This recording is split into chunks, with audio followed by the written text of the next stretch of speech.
Hello and welcome to the Golfing Greenkeeper podcast. My name is Steve Smith and I'm your host, and it's time once again for another sensational segment of John Deere Golf Keeper of the Greens. Now, for this one, I should let you know that I travelled interstate, actually went up. This one was recorded live on site at the one and only Hamilton Island Golf Club up in the Whitsundays near the Great Barrier Reef in tropical North Queensland, and it's quite a podcast indeed. Catching up with Assistant Superintendent Scott Armstrong, and I just want to give you a little bit of a background to this one. Like I mentioned, it's recorded live, so you're going to hear some background noise, you're going to hear some foreground noises because we're at a special part of this country in Australia, and Hamilton Island Golf Club is actually just across a passage from Hamilton Island Airport. So there's all sorts of interruptions. There's planes. I do some plane spotting from time to time. There's a bird that comes to join us that's a friend of Scott's that he feeds, and those of you who are out there working on golf courses probably have your own pet birds, I say wild pet birds that come and say good morning to you, or it's lunchtime and they come for a little bit of a feed, want to have a little bit of food or scraps that are around when you're in the shed. We certainly had ours at Katoomba and at Wentworth Falls when I was working in those two places, so I'm sure plenty of you know that. But I just want to give you a little bit of a background. So you're going to hear some noises, you're going to hear some things. I stop in the middle of my tracks at certain points because there's planes and all sorts of stuff going on, but it doesn't interrupt the sound. It just adds to where we are, and it's a very, very special part of the world. One of the things that I want to let you know about is that this story of Scott's comes with the highs and lows, and they are extremes of highs and lows in his long greenkeeping career. Along the way, you're going to hear particular stories, and unfortunately, they're not completely uncommon in our industry. And I'm sure quite a lot of people out there listening have had to deal with some of these things at some point in their career. Now, Scott's comments are his own. I've got to mention that. They're also not a reflection of the clubs today that he mentions, because these stories are from many years ago and things that he went through in his career. So, like I mentioned, you're going to hear the highs, you're going to hear the lows, and this is what a long and established career brings to you and what you have to navigate as well. And like I say, plenty of you out there have probably had to navigate these challenges through your career just the same. So listen carefully, take a few notes from an experienced greenkeeper like Scott that's seen many things on both the good and the not so good side of life in general. You're going to hear a number of names that are no longer in the industry, and there's some businesses that no longer exist. But for many of you, you might feel a little bit nostalgic hearing some of these names and some of these companies that Scott and I start chatting about. I certainly was, and I'm not even that old, to be fair, at the ripe old age of 45. But a lot of them I remember and have heard of from when I started as an apprentice. And before we get this party started, just a quick shout out to Matt Osborne, who's one of the greenkeeping staff at Pacific Golf Club there in Brizzy. Matt shouted out to me while we're at Hamilton Island because he and his lovely partner Talissa were holidaying at Hamilton Island at the same time that we were there, and Matt saw me and shouted out and said g'day, and we ended up catching up with them for a drink on the island as well. So it was great to meet Matt and Talissa and also catch up with them. So I do thank you to both of them for a great time catching up while we're at Hamo, something a little bit different and unexpected, but very nice, and always good to meet people that I don't know that listen to the podcast. So thank you, mate, for singing out to me, and good to catch up. And I hope you enjoy this one too, mate. Now, a big part of being able to travel to Hamilton Island, ladies and gentlemen, is the wonderful partnership that I have with John Deere Golf. And they are proud to be partnering with the Golfing Greenkeeper podcast and the segment Keeper of the Greens, which brings to you so many of these wonderful stories from greenkeepers right around Australia and New Zealand, which I will be moving to very, very soon.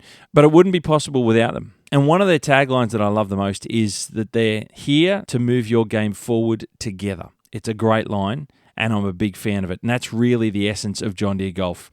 Your team's passion keeps the game alive, and that's why John Deere delivers trusted equipment and support that you can count on. And that means a lot as a superintendent leading the maintenance team on a golf course. Since 1987, John Deere Golf have been building trust and excellence on golf courses right around the globe. I like to mention this one because it's a game changer. Have you heard about John Deere's Operations Centre Pro Golf? It's a total game changer. If you haven't seen it in action yet, do yourself a favour. Ask your local dealer for a demo and see how it can transform your course and the way that you manage it. That's why it's such an impressive tool. It goes a long way to assisting you to manage your golf course better and more efficiently in so many ways. John Deere Golf have local dealers across Australia and New Zealand, and they're ready to help you make smarter turf decisions with precision tech and expert advice. When your office is a golf course, you need reliable partners. John Deere Golf is here with top-tier machines, smart tech, and a deep commitment to the game of golf.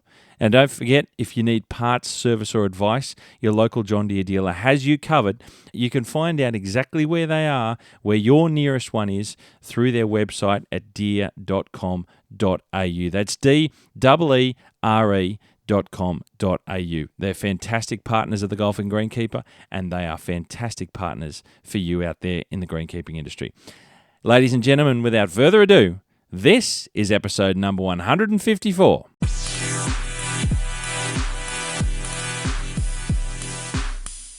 Ladies and gentlemen, it is a pleasure and a privilege to be here. I'm currently on Dent Island at Hamilton Island Golf Course, which is across the passage from Hamilton Island itself in the Whitsundays in North Queensland. I'm sitting down here with Assistant Superintendent of Hamilton Island Golf Club, Scott Armstrong. G'day, Scott. How are you? Good, thank you.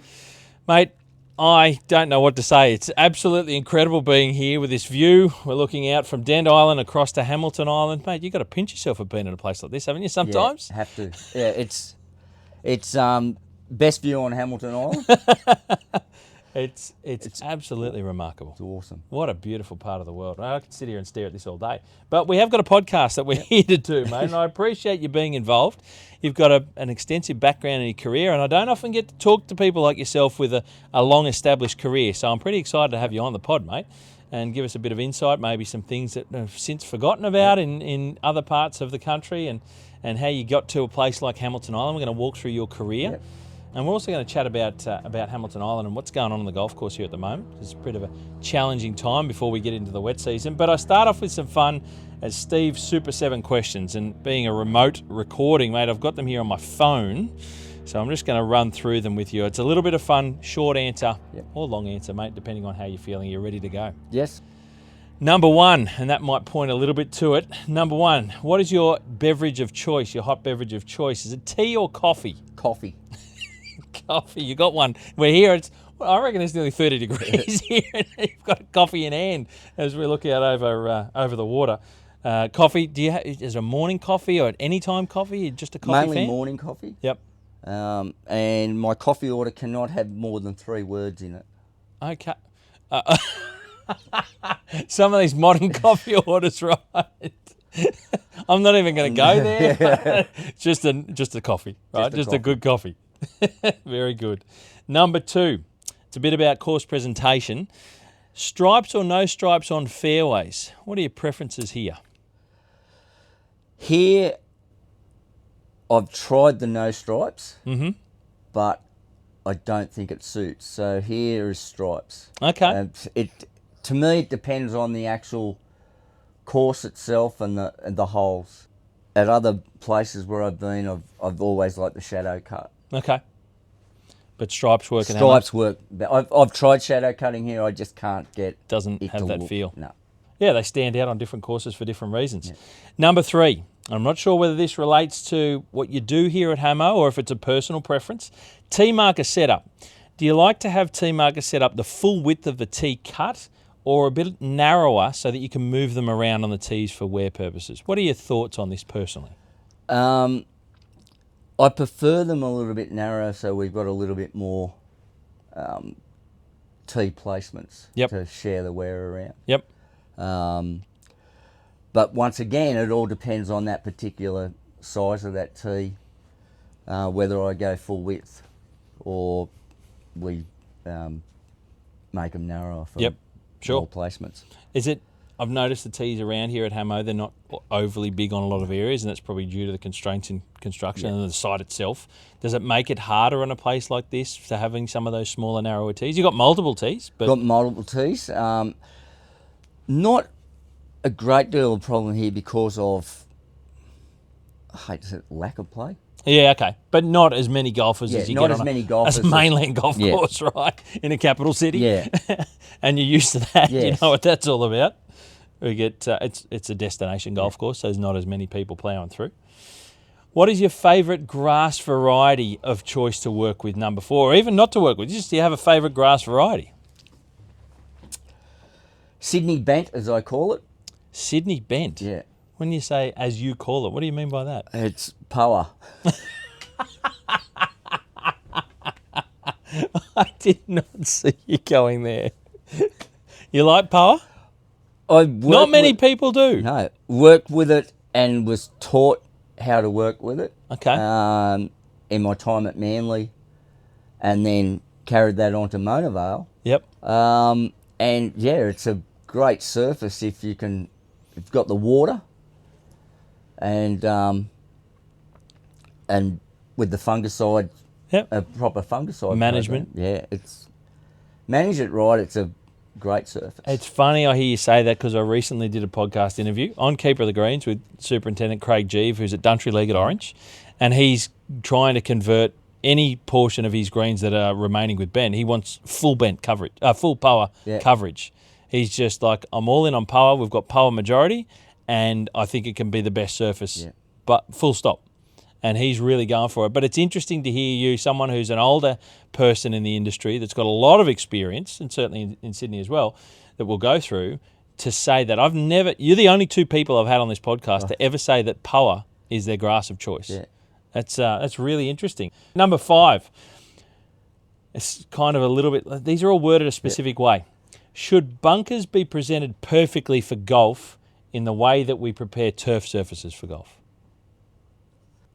Once again, depending on how the course is designed and how the bunkers are designed. Yep.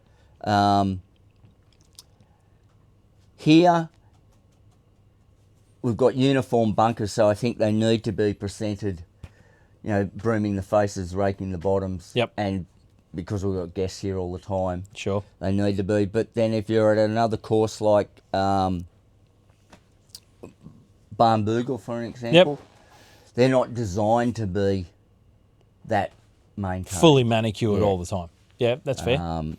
And they are a hazard. I think people forget that. Yeah. Don't they? I'm sure they do half But the time. it comes down to how those bunkers have been designed and that. Yep. And the overall style and feel of the course as well. Horses for courses, you might say. Very good. Number 6. What is your opinion of green speeds? To me, a little bit overrated. I'd prefer. My preference would be even roll, smooth. Mm-hmm. The speed's not a big factor with myself. Okay. Never has been. Okay. Even in my time at Manly and Mona Vale, it was as long as they rolled even. Yep. And no bumpiness. The speed can come and go at certain times of the year. The ebbs and flows? Yeah. Yeah, season to season. Yeah. And there was times at Mona Vale where the committee would say, look, the greens are too fast. I said, well, I haven't done anything. It's the season. The power's not growing that much. We've got, westerly winds during August. Yep, as you get. Yeah, dry as all hell, right? They just roll. And nothing's growing and it's dry. So I'm not a big... We never rolled at Mona Vale or anything like that. Didn't have a roller. Yeah. There are different things to consider. I like to go down rabbit holes when it comes to green speeds a little bit because we talked about it. We haven't got there yet about your career, but you've seen things change, no doubt, over your career. Do you think now is it more in people's eyes as players that they're more conscious about a green speed in a modern world? They see rollers out on golf courses. We see it a lot in prep on TV when we see tournaments getting prepped for. They talk about it overseas maybe more than we do here. Yeah. But now we're starting to see it more. Do you think there's anything that's changed for better or worse in that regard? I think it's changed for the worse. I think TV golf and telecasts and stuff like that, we do get a lot of, the greens are running at this. To me, half the golfers wouldn't know what the speed is, sort of thing. Yeah, sure. They'll go, oh, greens are fast or your greens are slow. We get a lot of people come up here and say our greens are slow. Yep. But they're coming from Melbourne or Sydney. Yeah, So true. they're playing on bent or And power. Cooch is a different Cooch beast. is a different beast again. You're never going to get them as quick as what you can get a bent green or a Yep. power green. Yeah, sure. Okay. But to me, a lot of the golfers don't really know much Yeah. about the speed. Or is it sometimes they think they know? Well, more they than think do? they know because of telecast golf. Yeah. Yeah, okay. Well said. Yep. Good point. They're always on about it. True. And I suppose sometimes I think I certainly see it as well, is that television has to highlight some of those small details, and the green speeds is what tournament golfers putted on. That's also always talked about how fast they are. It's a defence component of course prep a lot in the modern world, so maybe that's a lot of why it's detailed so much and chased about on television is how fast things are. Very good, mate. Good to pick your brains about that one. The final question, and maybe this will touch on potentially somewhere that you've recently travelled, and you talked about you travelled before we started recording. You've been around to Tassie, but I'm curious, we might touch on that as well. Number 7, which golf course, not your own, so it can't be where you're working now here, it can't be Hamo, would you recommend people visit and why? And this one's a bit of a paying it forward for people to experience different things and maybe learn different things. For golf, for greenkeeper, it doesn't matter, anything. And I know you've travelled around the world as well. Anywhere in the world? Anywhere in the world that you would recommend people visit and why? I believe Scotland. Yep. And any of the courses in Scotland, because that's where it's what golf's about. It's that sort of natural, raw, the elements all thrown in. It's, to me, it's just the Mecca. It was the best experience I had. First trip ever to Scotland. Wish I'd done it earlier as a kid. Yeah, right. Okay. As a younger person, and just love the naturalism of their design.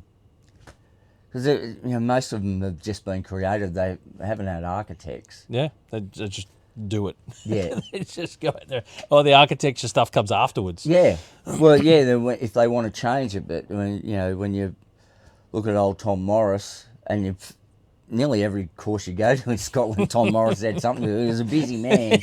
Yeah, not only for golf, but making a golf courses to play on. And then again, it's like Alistair Mackenzie as well. Yep.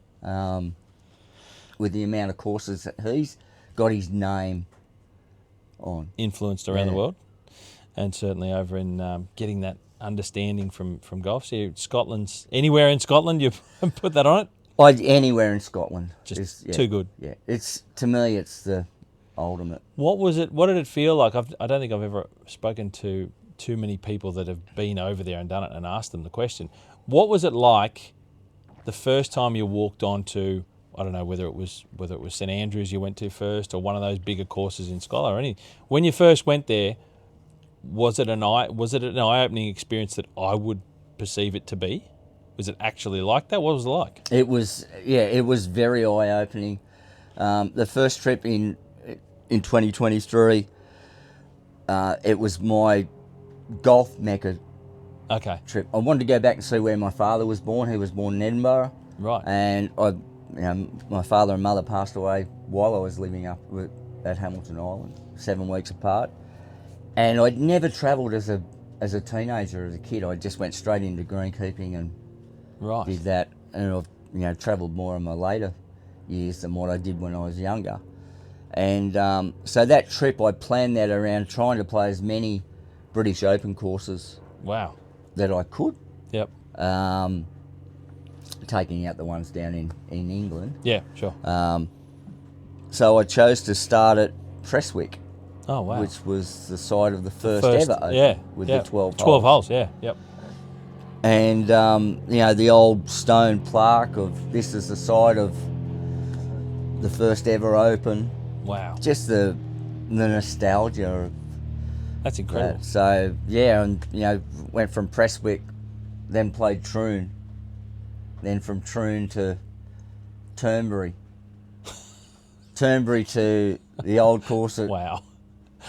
at St Andrews. Got on there in the old format of lining up at 3 o'clock in the morning. Oh, no way. Really? Yeah. Oh, that would have been an experience itself, right? Doing that. Yes. Wow. Got down there at 3 o'clock in the morning. I was 14th in the line. My goodness. The pro shop opens at 6 o'clock. They take you in as you're numbered. Yeah. Tell you if they've got spots. The day that I went in, 14th, the lady said, look, our 14 blank spots or 13 blank spots are full, but I think I can get you on this afternoon. So if you'd like to go away, go back to sleep, come back at 1 o'clock, and I'm sure I can get you in sometime in the afternoon. No way. Because the members of St Andrews, or of that precinct, they pay a fee, and they're members of all the golf courses. Okay. Now they get to, they ballot for spots too, but if they've got a 2-ball, they don't have to accept. It's up to them. So they've got a booking, and she'll go, look, you've got 2 spare spots. Are you willing to take visitors? Right, so they've got a tea time, but they don't need to fill their group of 4 if they don't want to. Wow. It's up to them. Fair dinkum. And I was lucky enough to play with 3 members. That would have been And amazing. It was awesome. Wow. Memories of a lifetime. Yes, yeah. That's incredible. Yeah. What a great story. Yeah, and I've tried to play again last year when I was over there. Yeah. The new format now is you get to the pro shop 9 o'clock in the morning, and from 9 o'clock in the morning, put your details in a iPad for tee times the next day. Oh.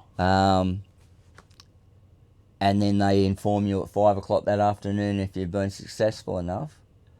And the day that I actually signed my details in on the iPad, I was the second one in on that iPad that morning. And somehow I became reserve 53. Didn't get a spot. So what is it, just a lottery then? It must be. It's just a random draw. It's not in the order that you... Yeah. Oh, Whereas the old format, it's freezing cold. It's 3 o'clock in the morning. You're sitting down there, but you're sitting with other people that are there for the same reason you are. Wow. Just for that experience to sit there, have a coffee with them, That's talk incredible. to them, where they've been, where they've played. Can you imagine the types of people, that you're mixing with from all over the world or even all over Scotland? And, wow. All over the world. There was the first 4 guys on that morning that were spots 1 to 4. He was there on his birthday that his wife had bought him to fly over with his 3 mates from Canada. No way. Play the old course. They were there for a week of golf in St Andrews. Wow. And St Andrews is like golf Disneyland.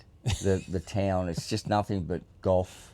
That's incredible. Stores and all the history as well. Hundreds of years of golf history that are rolled up in that town. Walking down those cobblestone streets from where we stayed, we were only around the corner from the old course.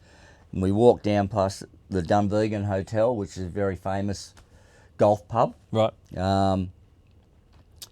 And walking down the street, and all of a sudden the Royal and Ancient appears. And then as you clear the buildings on the corner, there's the 18th. Oh, wow. And the old timber rail, fence behind it. That'd be amazing. The clock, the clock on the old... Everything about it, everything you see on TV, everything you read, the pictures you see, are all there in real life. Yeah, the street down the side along the 18th, which Tom Morris lived in. Yeah. And his granddaughter, or great-granddaughter, still lives in one of the houses. They had a party there for his... in memory of Tom Morris. Far out. What an incredible Yeah, experience for yourself, but you're saying that that's what people can take in if they go there and do something similar. I used to watch a lot of British Opens on the telly in black and white when I was a kid. You're showing your age now, mate. But yeah, and it was always seen that old course and Always wanted to visit and thought, no, now's the time. Unreal. Let's do it. That's incredible, mate. What a great story, and something for people to consider when they're thinking about what they want to do and experience overseas. And there you go. I'm sure it's high on the list for most people, but you've explained it quite well, mate, and I do appreciate it because it's given people a much bigger detail in the type of things that they'll experience when they go there. And certainly hearing it through the podcast is great, mate. So thank you, Scott, for Steve Super 7. That's always a bit of fun to work through. Mate, now's a good time. We're in like I keep saying, this is just mind-boggling. And I'll take a photo from here so people can see what we're looking at as we're chatting here to look out across over to Hamo from Dent. Mate, we've touched on a number of times, you've got a long and experienced career in greenkeeping. You mentioned there and thrown down a couple of golf courses you worked at. Can you take us back to the early time for yourself, how you got into greenkeeping? And it was probably a long time ago now, without being rude, it might have even been long before me. How you got into greenkeeping? I like to explore that for people listening so they can see in a modern world what you went through, what it was like, how do we get people into the trade now? We talk a lot about that in the industry. And step us through a lot of the places you've worked at if you can to get to here because, hey, this is bucket list stuff to work at a place like Hamilton Island Golf Course. Yes, it is.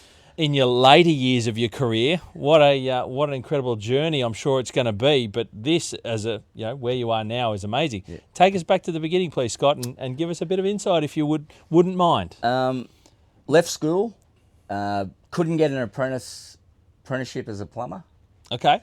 Which is what I wanted to do. Yep. I think everyone wanted to. I hadn't even thought about greenkeeping as an apprenticeship at the time, and I started working as a storeman and packer. Okay. Where did you grow up? Where was this? In Sydney? Manly. Yeah. Northern Beaches in Manly. Northern Beaches in Manly. My father owned a mixed business there for 35 years. Okay. So I started working with A.G. Campbell's or David Holdings, which is the supplier for shops. You'd go there. It's like a big supermarket for all the shop owners. Yep. Yeah, right. I got you. So a wholesaler, if you like. Yeah. Finished year 10. Only planned on doing the 4-week holiday, 4 weeks of the 6 weeks school holiday. Yep. Decide if I was going to go back to do year 11 and 12 or not. And I was working at A.G. Campbell's, and after the 4 weeks, they said, "Would you like to stay on?" I said, "Why not? It's a job." Yep. So I started working there, and one of the girls that worked there, Karen, her boyfriend would come and pick her up from work. And we finished at 4 o'clock, and he's waiting there at 4 o'clock to pick Karen up. He's already been for a surf. And I said to Karen, "What does he do?" I'm sensing jealousy here going, how's he been for a surf already after work? What does he do? And she goes, "He works at Manly Golf Club."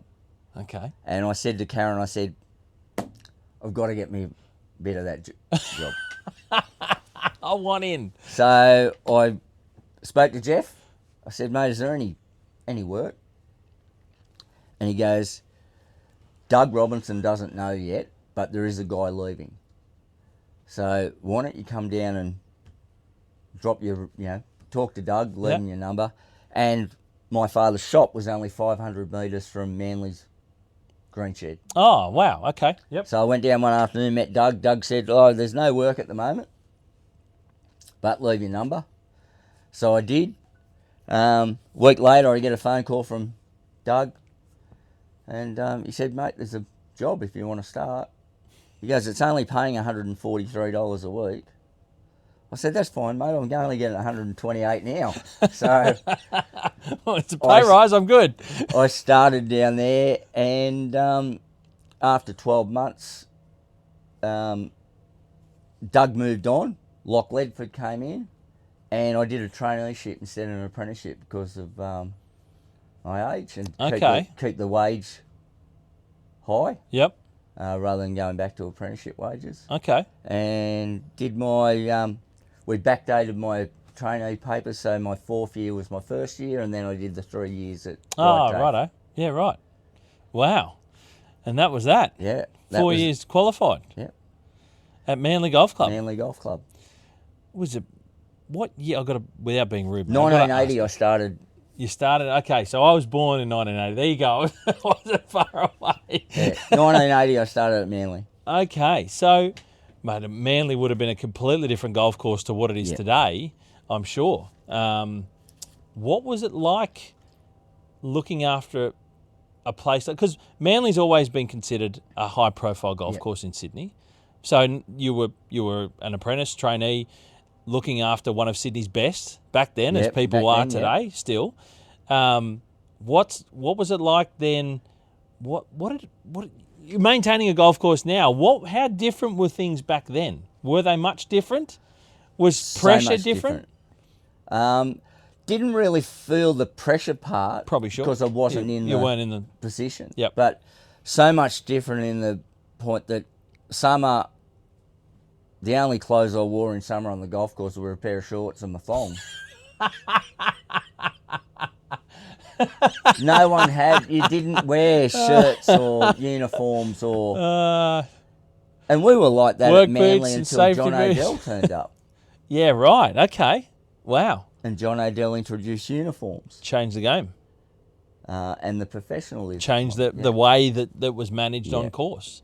The professionalism of a team and all that sort of stuff. That's and interesting. even Loch Ledford at his time, because Loch Ledford and Doug Robinson first, then Loch, and then John, they were like the founders of the New South Wales Superintendents Association. Okay. And the Yep. AGCSA. Yeah, right. Okay. And things were changing. The professionalism was changing. So the industry was changing to big become more time. professional at those to elite. get people's wages higher. Okay. I don't know that I'd say that changed a lot, did it? I mean, they worked on it, and we're still working on it as an industry. Maybe we're chasing our tail still, but I'm not sure. But there you go. So that they were part of that initial change, and you were there in the early days. Yeah. That's interesting. What things I'm curious to dig, because I've never spoken to anyone who's been working on golf courses from that time that's still working on golf courses. How different were the greens that you remember? Because we've been out on course here. Yep. You've shown me around the golf course, and we'll talk about that soon. But we have expectations. We're just talking about green speeds. What was it like back then? You know, do you remember any numbers of green heights that were being cut? Are we looking at 3 mils like we are today? We're always around that 3 mil. Okay. 4 mil. 3 and 4s? Around there. The expectations weren't as high. Green speed and roll and all that wasn't a thing? or wasn't really a thing. Yep. But yeah, it was... the things was so much different in regards to... At Manly, we had trail fairway mowers. Oh, behind a tractor? Traction drive. With belts and... Just rubber treaded tyres, and they gripped the grass, and as they were driving, that's what span. So the faster you went, The faster the more real clip speed. rate you got.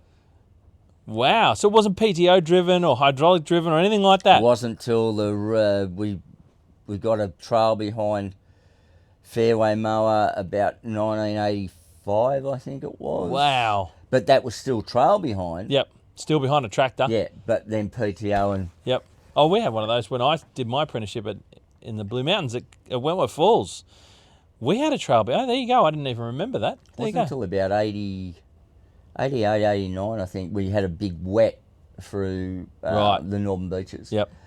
And we couldn't mow fairways because of traction drive. Yep. We got a new GM, and he got 2 Toro 450Ds, and we thought we were the ants' pants once we had those. We could stripe, we could do whatever we wanted. Wow. There you go. On the tractor mounted units.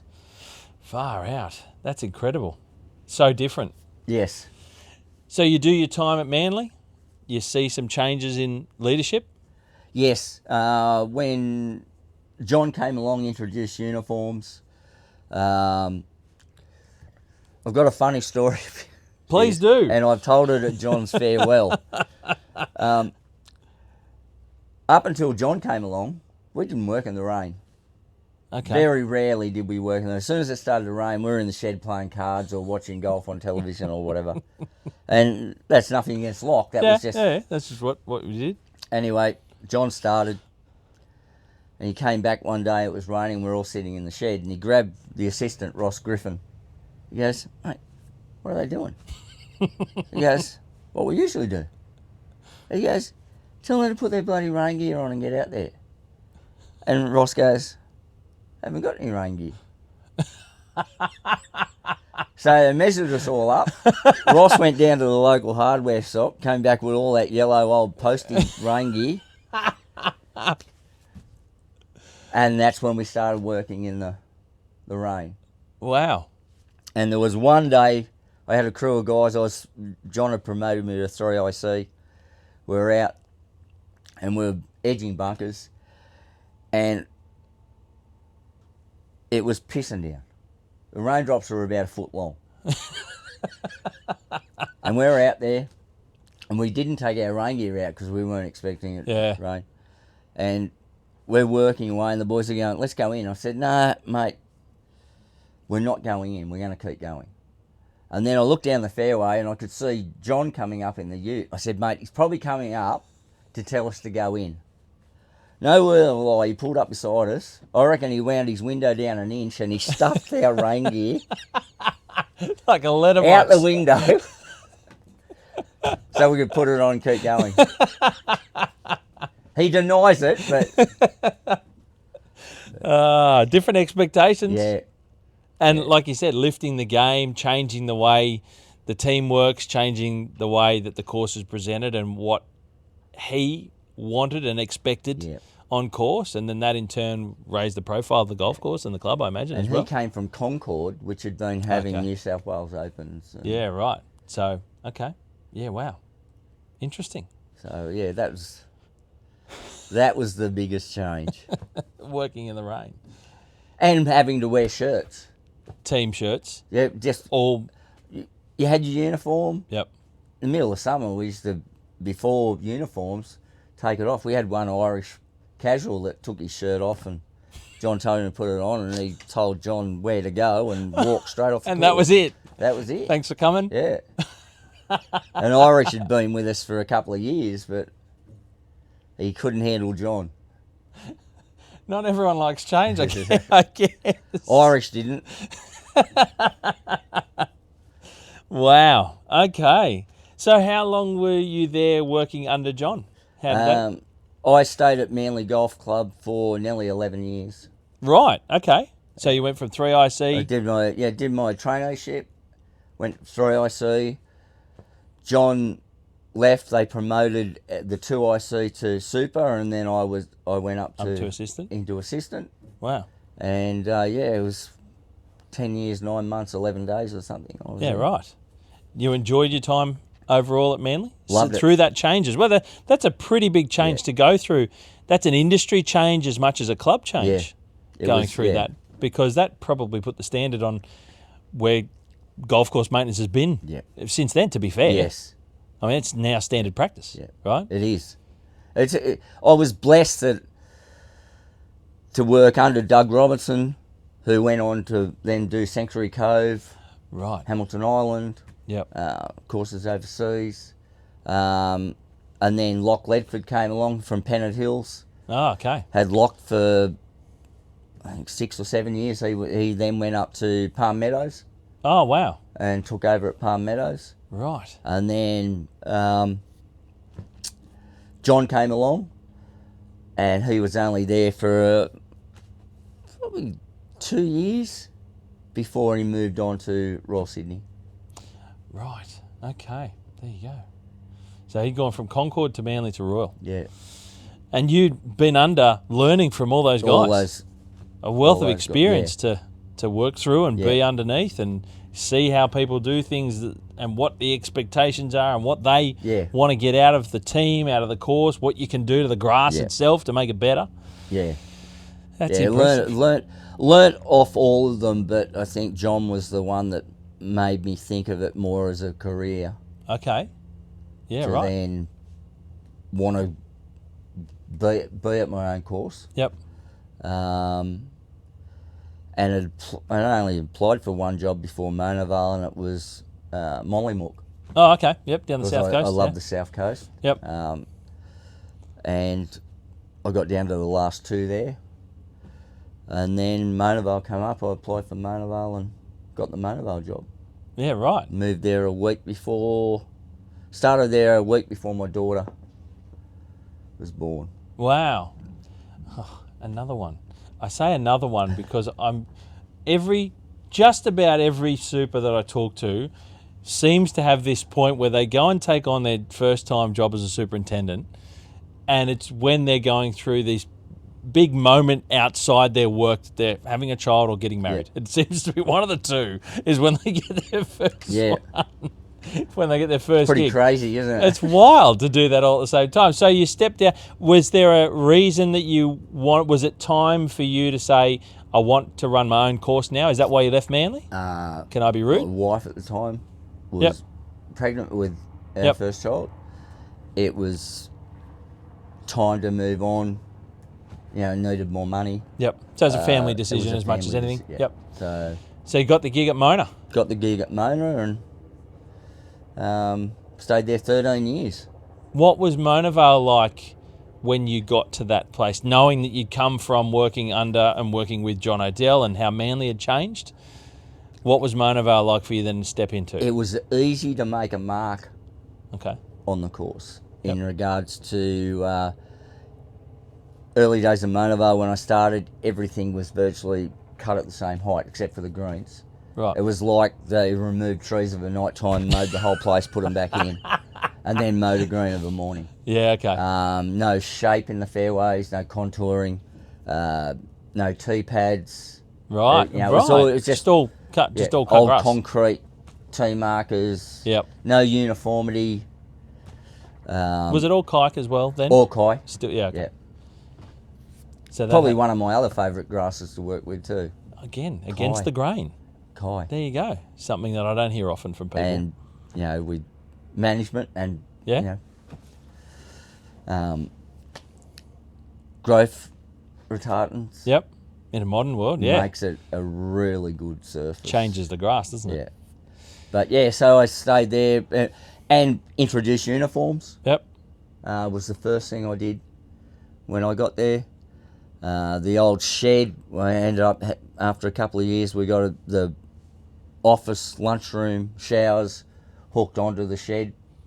Before that, the urinal was up the side of the shed between the two old sheds.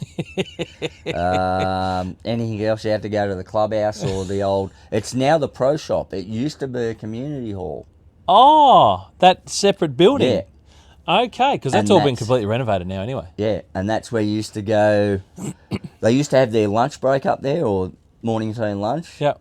But Kenny Maxwell, who was the super before me at Mona Vale, he stopped the boys from going up there because they were inside of the members, and the members would go, they've had 11 minutes for their 10-minute break. So Kenny said, you guys just stay at the shed. Yep. The only reason you go up there is to go to the bathroom. Yep. Okay. So...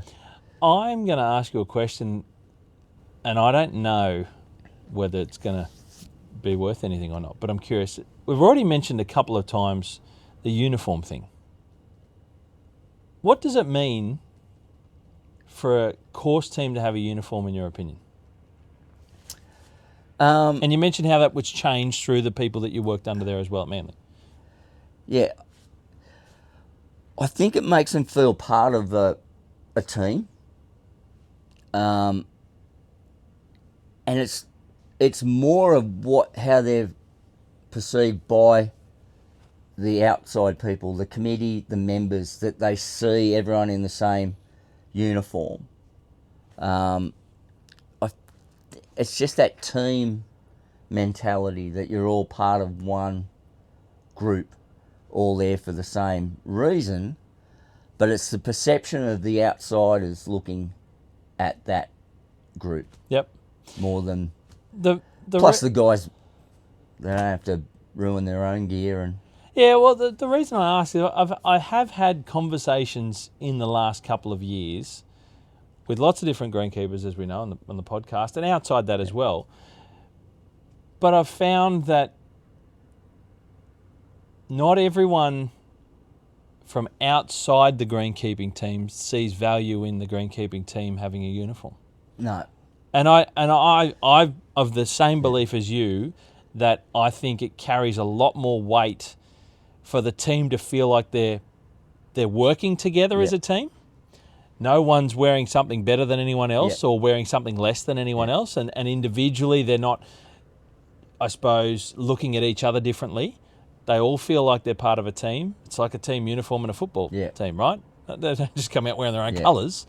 So, and I've had this conversation, like I said, with people that are outside the golf course maintenance teams, and they don't see value in a club spending money on having a uniform for the golf course team. And I say to them, I said, look, I'm sorry. Really strange. It's one of the first things, and you mentioned it then when you started at Mona Vale. That's why it jumped into my head, that was one of the first things you did. And I can't comprehend that there are clubs out there or committee people out there that go, no, I don't think that's important. I honestly think it's one of the first things, and that's why I wanted to ask you what your thoughts were, because it was one of the first things you did at Mona. It's one of the things that you saw a big change in at Manly. And I see you talk about it with value. I hear it, the way you speak about it, and the way that instantly you change the way the course team work by mentioning it. And in a modern world, and I say that, it's 2025, and I still know of golf clubs that won't get a uniform for their course staff. And I think it's backwards, because we have it in the clubhouse for the bar staff. You expect the office staff to wear appropriate clothing to come in and present well for the people at reception and so on. And in terms of a team mentality for the team, the pro shop staff often have a team uniform, clubhouse bar staff do, and the course staff, I would imagine, as well. I just wanted to hear what your thoughts were on that, because you mentioned it a couple of times. So for those listening, I think it's important to hear those reasons why. You've mentioned it a few times, and from that long ago, without being rude, from back in the 80s and 90s to today, where I'm still having these discussions where people don't see there being a value in having the team with a uniform, and I think it's backwards. Yeah, I totally agree, because in the early days, you had golfers walking around the golf course at early days at Manly, and would have been at Mona Vale before I got there. Guys are in board shorts or tank tops, singlets, no hats, no shirt, shoes or no boots, shoes or thongs or whatever. Yeah, it was. It sounds funny to talk about it like that. I laugh because I can't comprehend a golf course where people are wearing whatever the hell they like out on course. It seems so backwards. We had one guy at Manly, Big Al, who was there up until a few years back. He had spent over 50 years at Manly. 50 years? He started as a 14-year-old. Wow. He and old Bobby Smith, who was the super at the time, had been there just after the war. And Bobby was still there when I started, but Bobby was had come down, but he changed holes every day. He put Al on, and Al whippersnipped 5 days a week for 7 years straight. What? It wasn't until Phil Knight came to Manly Golf Club that Phil put him on a mower. Fair dinkum. But boy, could he whippersnip. I bet he could. The only guy that I know that could get dirt on his teeth because he's smiling. He dirt on his dead set. And he was still at Manly until 3 years ago. There you go. That's incredible. That's incredible. You don't hear that anymore. No. Wow. Far out. Do you know, you would know Phil Baird, the pro at Manly? Or Phil might have started. Phil had started. I had maybe after you. I had Roger Riddle. Okay. And the guy that started the course at Cat Eye. Teddy Sterling. Ted Sterling. You know Ted. He was our first. He was the first pro when I started at Manly. Righto. Okay, I know Ted. And him and his mate bought Paradise Gardens or whatever it was. Yeah, Bruce Hodgson. Yeah, I know Ted very well. Yeah. Ted was the pro when I started at Manly. Right. And then Roger Riddle, and then Mike Cerez was the trainee at Manly. He went on to become the pro at Mona Vale. Oh, okay, when there I you was go. there. Yeah, right. Okay, wow. There you go. Old school. Throwback. So Mona Vale for, how long did you say you were at Mona Vale for? 13 years. Geez, you would have seen some change to Mona Vale then over that time. You would have introduced a lot yourself. Yeah, built all those tees along the front. So 7, 1, 11, 16. Put the sandstone bridge in down at the 16th. Oh, and 16 across to the 17th tee, yep.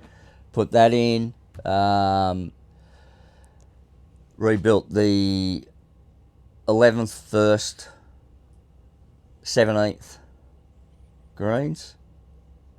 Had to rebuild the 10th and the 6th because there was one Sunday night I got a phone call from my greens chairman. He goes, Scott, tomorrow when you come in, turn the 10th into a par 3. I said, why?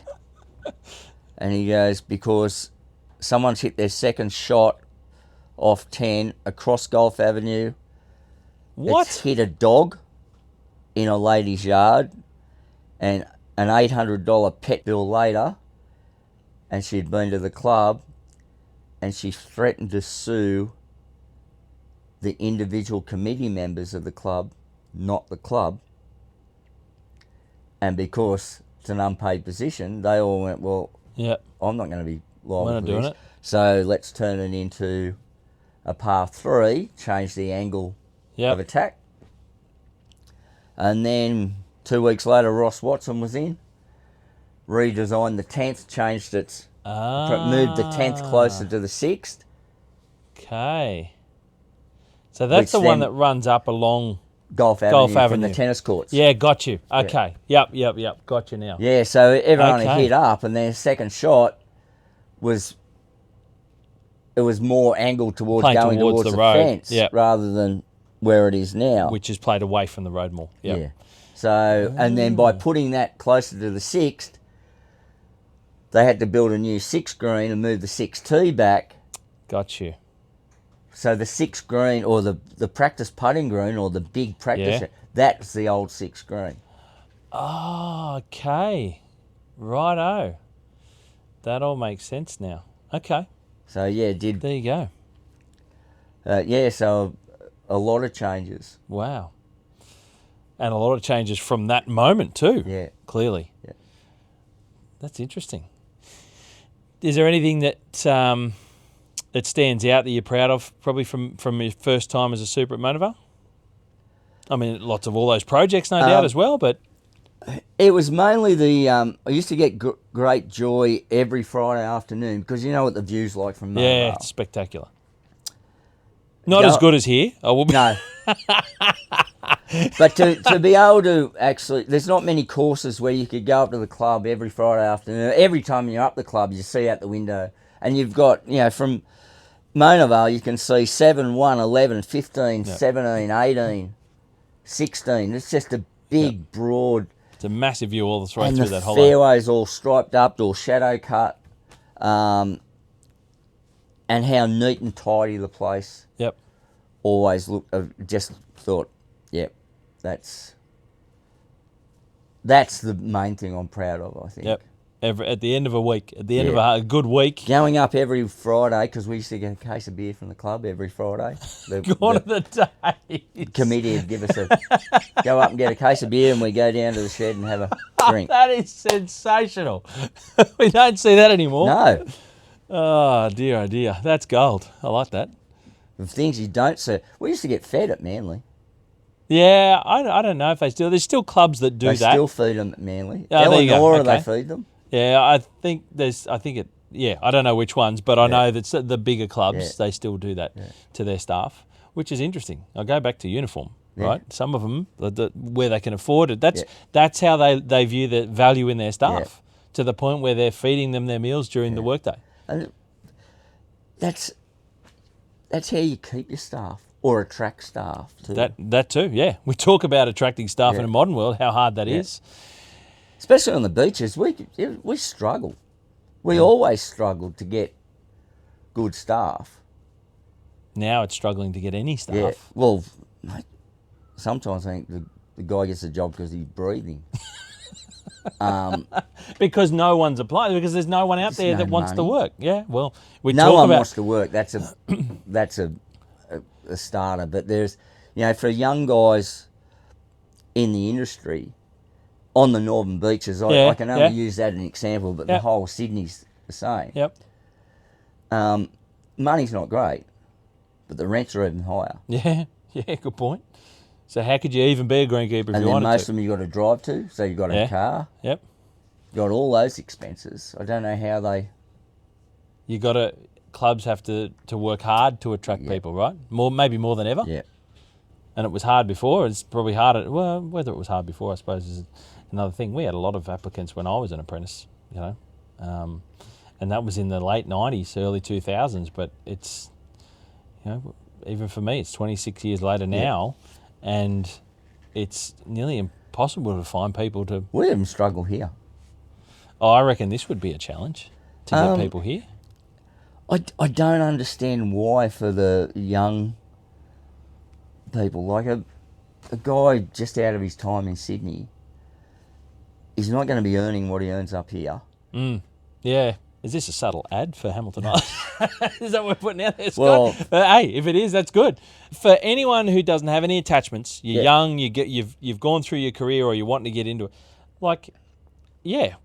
why would you fight, argue, battle and bash your head through Sydney or Melbourne or wherever in those cities when there's opportunities like this that are around? This is special beyond special. It's one of the most amazing places you could work. And don't get me wrong, from speaking to some of the staff that work on the island, you're here to work, right? That's what you do here.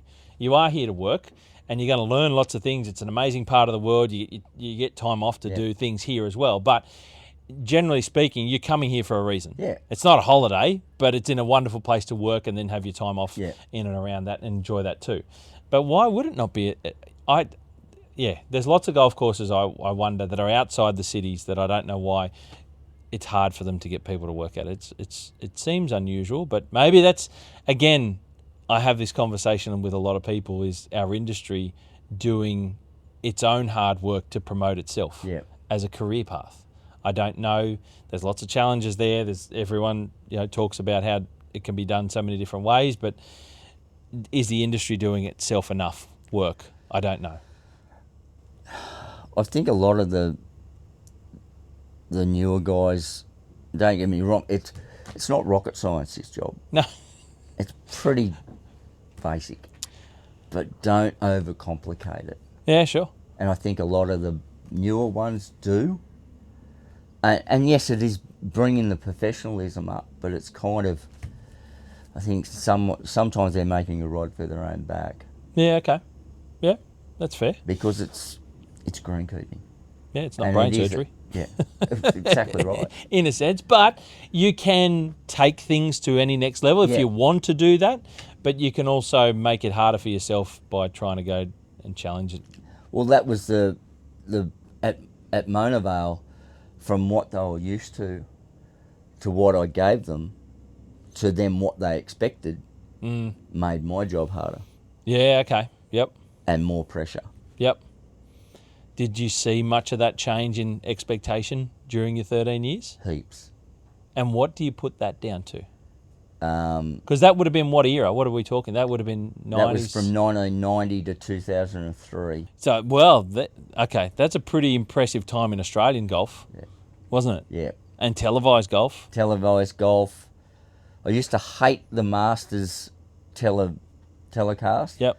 Because everyone wanted to say it was on the golf course and gardens and pure white bunker sand but don't see what goes on behind the scenes. To get it there. The other 51 weeks of the year to get it to that week of the Masters. There was one year at the Masters that they put ice blocks around the azalea roots. Yeah, I've heard this. Because they were blooming too early. Yep. They wanted to stop it, slow them down. Yeah. So they could have it for and TV. And then all of a sudden it was like lights, camera, action, and the azaleas went bang. Yep. That's an interesting concept in itself. That one little thing of using ice to slow them down so that they wouldn't be finished blossoming, by the time the tournament was on TV. Like, they're the lengths that a place like Augusta can go to. Yeah. They're the lengths that even, for example, a Royal Melbourne, if it wanted to, or a Royal Sydney, the Australian, they're the lengths that those clubs can go to in some part as well. Maybe not quite to the Augustas, but you get that in the 90s. We were having tournaments coming out of our backsides in Australia, big names coming over here playing for big dollars as well. Lots of people watching things or going to watch things and then come back to... Golf construction, the boom of golf construction. Right, the 90s was wild. Especially the Gold Coast. Nearly everything was built. Yeah. The Gold Coast, golf-wise, between Palm Meadows and Sanctuary and all of them. They were just... And the money was like Palm Meadows. When Locke went up there, they had to clear a space at the back of his shed. The owner of Palm Meadows built a baseball stadium. What? Because they had baseball they were trying to get baseball to take off in Australia. Yeah, the Australian Baseball League, wasn't it? Blue Jays guy that used to work in the industry, Paul Elliott, that worked for Globe Chemicals. He was a pitching coach for the Blue Jays. Right. And baseball. So the owner of Dakio or whatever it was. Yeah, Dakio, yeah. He built a baseball stadium. Sure. Why not?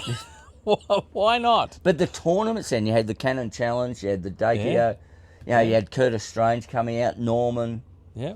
They were all here for all of those tournaments that you could play for big prize money that weren't the Australian Opens. No. Right? These were just other tournaments. They had a reason to be here and play for cash. Yeah. It was a different time. So that was, you say that was a challenging time through the expectation of golfers and members and committee members. Yeah, and what you presented them with. Yep. And then because I'd raised the bar. Yeah, okay. Then they wanted it raised again. They keep going. Or they expected it to be... If you raise the bar for a Chambers, then that would become the baseline. Yeah. And then that would be backed up by what they would see from elsewhere. Yes.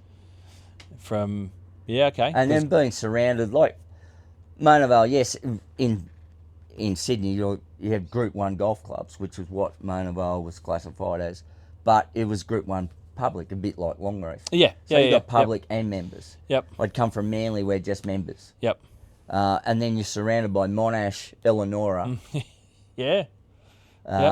So the expectations of if they got the chance to go and play at Eleonora or Monash, they'd come back and go, this is what they're doing. But then the staff numbers... You don't have the people, different. You don't have the budget. Yeah. You have the dollars to play with year in, year out, and you don't have the people to do it on course, day in, day out. But the expectation and their mindset had changed. Exactly right. And we used to thump through so much golf at Mona Vale. Yeah, wow. That's a lot of... And it's not a very big course in terms of space, is it? So you're putting through a lot of people in smaller areas, There's always smaller two greens. tee starts too. Yeah, right, okay. Wow. And they weren't an even, 1 to 10 and 11 through to 18, so it's not an even spread. Yep. And Saturday morning, like normal mornings of the week, but there were certain greens we couldn't cut before 7 o'clock. Yeah. And Sunday that became 8 o'clock. Yes. Sunday and public holidays. Yep. So when you've got a 2-tee start with an 8-ball, a 4-ball every 8 minutes from 6 o'clock in the morning, and you're trying to get greens cut, holes changed, and then you can't go to that green, you've got to come back to this green and staying in front of fields. It was a bit of a challenge. Yeah, for sure. Vandalism was the other biggest challenge at Mona Vale. Was it really? Yeah, the old Rock Lily nightclub that was near Mona Vale Bowling Club. Oh, okay, righto. Closed at 3 o'clock. Everyone Next decided door to the course. to come through the golf course to get home, back to Warriewood or Narrabeen. I don't know how many. I got a phone call one morning, 3 o'clock in the morning, because we used to hire security to walk the course on a Friday night and a Saturday night. You used to hire security? Yeah, they hired an a security company, and they used to walk the course. Seriously? Friday night, Saturday night. Wow. That's a commitment on its own. They'd start at 11, I think it was, and they'd go through till 5 in the morning. Mona Vale Golf Club used to hire security to walk the course because your vandalism was that bad. Yes. I've never heard anything like that on any golf course. Wow.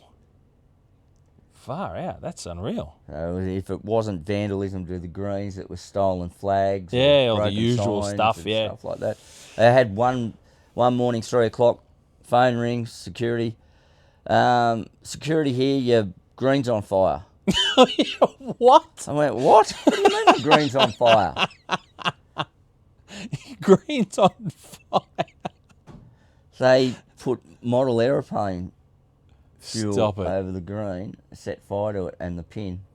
Seriously? Yeah. That's unbelievable.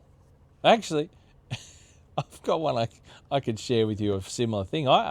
That's funny that security called you for that. We come into work once at Wentworth Falls, and our 16th green, someone had poured petrol in the shape of a swastika across the whole green and burnt in a swastika symbol on the whole green, like one big giant symbol across. Then we had to turf cut the whole thing out. Which then it still looks like a swastika. It still looks like that, right? Unbelievable. Burnt the green. Yeah. Fair dinkum. Wow. I still can't get over that the club had to pay. Hello, Carol. They were getting that much vandalism. That's that's staggering at the same time as being quite incredible. Buddy, go. Hello, mate. For those listening, we've got a pet currawong up here who's come to say hello. Buddy? Is that what we call Buddy. him? Looking for chips. He's like, I'm hungry. Wow, that's... I find it very different because I don't know Sydney golf. So even I remember Blue Mountains golf in that boom period. When I was a kid playing golf, like if I got off the bus on our way home, it'd stop between the paddocks of the golf course, and if I wanted to play on a Friday afternoon, I'd walk into the pro shop. Instead of going home, I'd walk up to the pro shop and see if I could fit my name on the timesheet for a Saturday. Yep. And some days you couldn't fit. 220 players on a Saturday was a full field, I think, from memory. And Friday afternoons, some of them, I couldn't get a game if I booked in that late. Now, you could walk up on a Saturday morning at the golf clubs in the mountains, nearly any of them, or any of them, today, and say, hey, do you have a spot later in the day I can join the comp? Right? It's come so far in certain areas, but on the other side of that now, and we know in the modern world of post-COVID, that most of golf is booming. There's still pockets where it's not, and the Blue Mountains is one of those, unfortunately, but thinking about a time when you had to worry about, you could afford to pay a security company to walk for 2 nights of the week, blows my mind. That's incredible. But that shows you how much vandalism you're obviously getting as well, because of value to do that. It was the first place I'd ever... We used to get vandalism at Manly, but we didn't hire... Not like that. Security. That's incredible. How did you traverse your career from Mona Vale, mate? Where did things take you? 13 years is a long time. 13 super. years, I learnt to hate golf and hate committees. Okay. So I decided... We could probably hear that very much through the microphones. That's a plane. Is that landing or landing? He's just landed. He's just landed at the airport. It's across the way. How far are we there? Was it a couple of days? About 1.2 kilometres from our jetty to the marina. So it's not that far. Not even a K, probably, to the airstrip. There you go. Okay. Jet engines are finished. Thank you. Sorry, mate. Yep. So. Yeah, I learned to hate golf. They're strong words. I was when I was at Mona Vale, they gave me membership, and they asked me to play as often as I could in the members comp, but not with the same members. Okay, so you're mixing it around. Mix it around. Anyway, I started doing it. So I actually started playing in my time on a Sunday with my assistant. Okay. And playing in the mixed comp on a Sunday with whoever. Yep. And met different members, and then I went away on holidays. I came back, and Ian Allison, who used to be the assistant at Mona Vale years ago under Kenny Maxwell, he was a member of Mona Vale and a pennant player with Mona Vale for years. And Ian said, mate, want to play next Wednesday? I said, yeah, no worries. And Wednesdays were a half day, so it was still in my own time. Yeah. It's never at work time. And I could hear in the background, what's he playing golf for? He's just been away on holidays. And I'm thinking, I've been asked to play golf. So And this it's is just little chatter. clicky little members. Right. You know, someone that didn't like someone on the board that Sure. liked me, or... Yeah. And I thought, this is ridiculous. It's still my afternoon off anyway. Yep. So that me off. And then there was one particular member, like committee member, that went after me just before the birth of my son in '95. Got a few guys in the committee together to do a vote of no confidence Oh, right. in me. And I only found out, I went up for my Monday monthly committee meeting, which was of an evening. Went up and I walked in and I thought, oh, no one here. And then this particular member said, oh, didn't they tell you there's no meeting tonight? I went, oh, no worries. Well, I'll just put their reports in their pigeonholes. Pigeonholes, yep. And at the time, the club was being reconstructed, so it was a temporary office in the upstairs room, just partitioned off. And as I was putting them in the pigeonholes, I noticed the letter. So I pulled it out and I started to read it. And it was read, vote of no confidence in the secretary and manager and myself. So I grabbed one of those. I went in the next morning to my GM at the time, Shirley Robinson, and said, have a look at that. And she read it. She went, this is, ridiculous. And it ended up being squashed at a special general meeting. But it left a sour taste in my mouth. Then it's out there, right? You've got all these people that don't want you there. Yeah. Whether they got voted against or not, there's still a sizable portion of people that say, we don't want him. Yeah. And it was a couple of Greens chairman changes. Got a really good one, and because he supported me, then that got him offside with certain cliques to the club. And then I got another really good one, was a tough one that didn't take any bullshit off any of them. Yep. And didn't care if he was there or not. And I was going to leave a few times before in that 13 years, but Shirley Robinson said to me, don't leave until you get this place as good as you want it, then leave. Leave on a high. So that's what I did. Yeah, okay. Right. And I picked up a job. I applied for the superintendent at Sussex Inlet Golf Club. Okay, that's down the south coast of New South Wales, yep. And got it. And I'd already owned a holiday house down there, so we moved the family down there. Yeah, okay. And I think I was there 3 months and had to get out because it was no good for the kids. Okay. My young kid, my son liked it because he was only in, he was only 8. Primary school. Primary school. Yep. Primary school was good. My daughter, who was a swimmer, she had to go to Vincentia High. Okay. Because that's where the closest pool was. Okay. For training. And that was kind of that whole sort of area. So ended up coming back to Sydney and working for Globe Chemicals. Oh, right, okay. So we crossed to the dark side, as they say. So you become a rep. Yep. How did you feel about getting out of the golf then altogether from the greenkeeping sense? You mentioned, you said there before that you were over it, you'd had enough, it was out. You moved Sussex Inlet, tried that, but it didn't quite work for the family. So you cross out of greenkeeping into sales and repping? Yeah, but still in the golf industry, which is the only thing I really knew. Like Yep. nearly 11 years at Manly, Yeah, 13 sure. years at Mona Vale. Couldn't think of any other job that was going to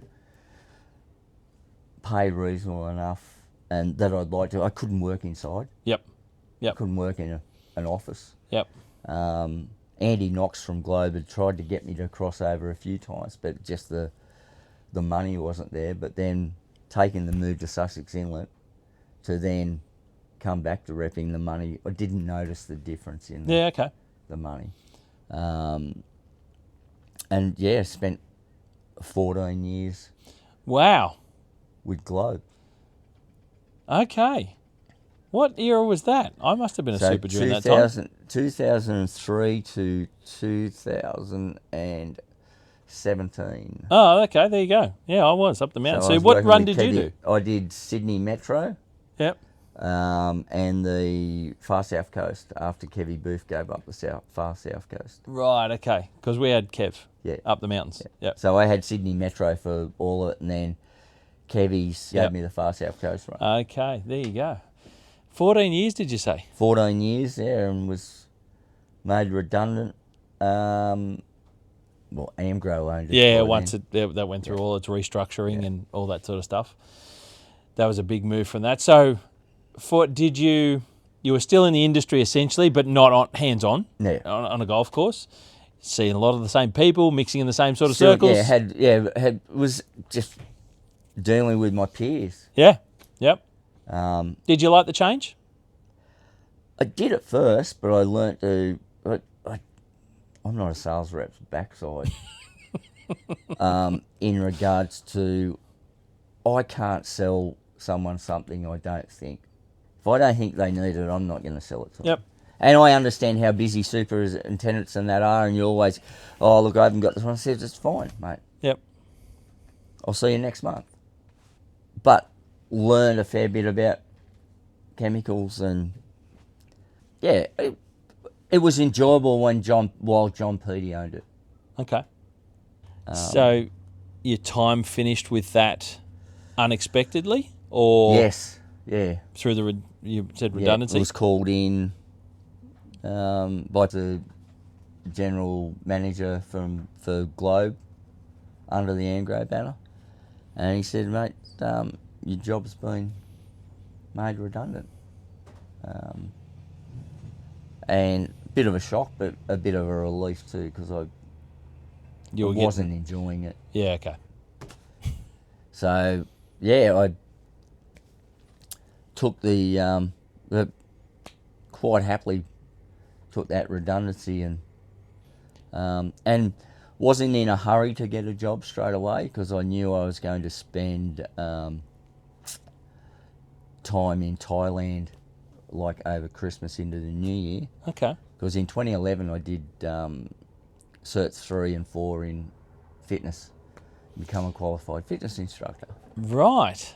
Yeah, always been interested in that side of things, playing football and Yeah, okay, yep. and rowing surf boats. Yep. So did that. Leanne and I both did it together, 2011, at the Australian Institute of Fitness, and become qualified. And Wow. I started doing morning classes at a gym, and then going to work again. Yeah, right. So you were doing that whilst you were doing the repping? Yeah, so when I left, well, actually, when I was made redundant, I knew I was going to spend time in Thailand. I was already qualified, and I rang Dan Cook. Yep. He had a job advertised in the Manly Daily, casual morning work. And I gave Dan his first job in greenkeeping at Mona Vale. There you go. Come full circle. Yeah, and I rang Dan. I said, Dan, you got a job advertised in the paper. What are you looking for? He goes, someone with heaps less experience than you've got. I said, mate, I'm serious. I just moved made redundant. And he goes, mate, if you want the job, you can start Monday. And it was the casual shift. And it was 5:30 in the morning till 10 o'clock in the morning, 5 days a week. Yeah, right. And you'd go in, you'd get the equipment ready Oh, for okay, yep. the boys. Yep. And then you'd go out and either rake bunkers, hand mow greens, hand mow tees, whatever Yep. your job was. 10 o'clock finish, you go into the shed, get fed, Then go home. then go. Okay. I was also rung by Shane Summerhouse Yep. from Turf Care. He said, mate, I've heard you're out of work. Would you like to work for me on commission? So I'd do the Eleonora in the morning and then go out and sell to my customers on a commission-based structure through Yep. Shane. Yeah, right. Had the same client base, did that, and during that time, I had Terry Hills Country Yep. Club as one of my clients. Yep. Stuart Gill, who was a super, said, mate, you want my assistant's job? So I said yes, went to Thailand, came back, started Terry Hills in the new year, and I was there 3 months before they shafted me. Oh. Okay, that's not where I saw that going. Anyway, Yeah, right. Wow. left there and then went back working for Shane Summerhouse at Oh, okay, then you went back to Turf Care. full-time repping. Right, okay. So much a similar role Yep. to what you were doing with Globe. Yep, Okay, just wow. with a different company. Yep, yep. Did that for probably 12 months and wasn't liking it, didn't like it. Yep. And then I found out where Stewie Gill was working. Wanted to catch up with him, and he was working at Narrabeen driving range, Oh, okay. looking after that. Yeah, righto. And I went down there and he told me how good the job was and how good the money was. He goes, but I'm leaving. And he showed me his pay slip, because he could tell a few stories, the old Stewie. And I went, wow. I said, give your boss my number. Had a phone call that afternoon. Had an interview the next day, and I took over from Stuart at Narrabeen Oh, wow. for teed up golf. And that was one of the best gigs ever. Really? Free cup of coffee a day, 40% off food from the cafe, 100 golf balls a day the practice balls a day if I wanted to hit them. Yeah. Free mini golf for family and kids and friends. Yeah. And golf equipment cost plus 10%. Yeah, right. Wow. Greatest gig ever. There you go. So I'd go in there, start at 5 o'clock in the morning, finish at 12:30. Go back home, have something to eat, go to the gym, come back, hit 100 golf balls. And that's how Leanne got into golf too, because we go down and hit the range balls. Yep. COVID was in, it's the only thing you could do. during Yeah, COVID. that's right, of course. Yep. Wow. So yeah, did that. And then saw this place advertised. So this was what, 2021 when you come across this one? Yeah. And I just applied for a greenkeeper's job. Oh, Yep. sorry. There was a greenkeeper's job, and by the time I ummed and ahed, it was gone. But then a groundsman's job come up. I thought, I'll just go there as a groundsman. Yep. And so I did that. And then Hamilton Island rang and said, look, we want to offer you the job, but our borders are still closed. But there is talk that they're going to lift that border closure. Are you still interested? And I said, yeah. And they rang me about 3 days later and said, she's lifting the border restrictions. When do you want to start? Simple as that. Simple as that. And then Brad rang me to say, mate, unbeknownst to me, recruitment have advertised my 2 IC's position. Oh. Yep. Is it a position you'd be interested in? I said, sure. Anyway, I came up as a greenkeeper and got promoted in 2 weeks to the assistant. Wow. what a talk about a change. Yeah. From being at Narrabeen driving range Yep, to here. to here as assistant Yep. super under Brad. Yep. And for those listening, Brad Hull's the superintendent. I've had it on the podcast a couple of years ago. But that's Wow, what a step. Because that's a big step to change and lift up life Yep. from down in the northern beaches of Sydney to come to here in dancing around COVID Yep. and borders and all that sort of stuff. And what you probably thought was just, well, you did think you applied for a greenkeeper's role, not knowing, I suppose, how long you would stay in that job, depending on what you thought it was. So all of a sudden, quickly you're stepping into a leadership role, part of the course. This is how the course is run. Yeah. This is what makes Hamilton Island Golf Club, right? All of a sudden, this is a bit of a big change, more of a longer term feeling, I would think, being offered that role. Yeah, it was just I wanted to be up here after working with Brad for 2 weeks and getting to know Brad, because he's such a great boss and so easygoing. And then meeting the boys, and I thought, if I don't take this position, because I didn't want to do, I was kind of going into semi-retirement sort of thing. Yeah, okay. Yeah, well... But then, I don't know who's going to get the job. And they mightn't like me, and I mightn't like them. Ah, okay. And this period of time could be hell, or... It could be very short. Yeah. Or it could be okay. So, I may as well... Yeah. You've got the experience knowing all that. That wasn't an issue. So I accepted the position, and...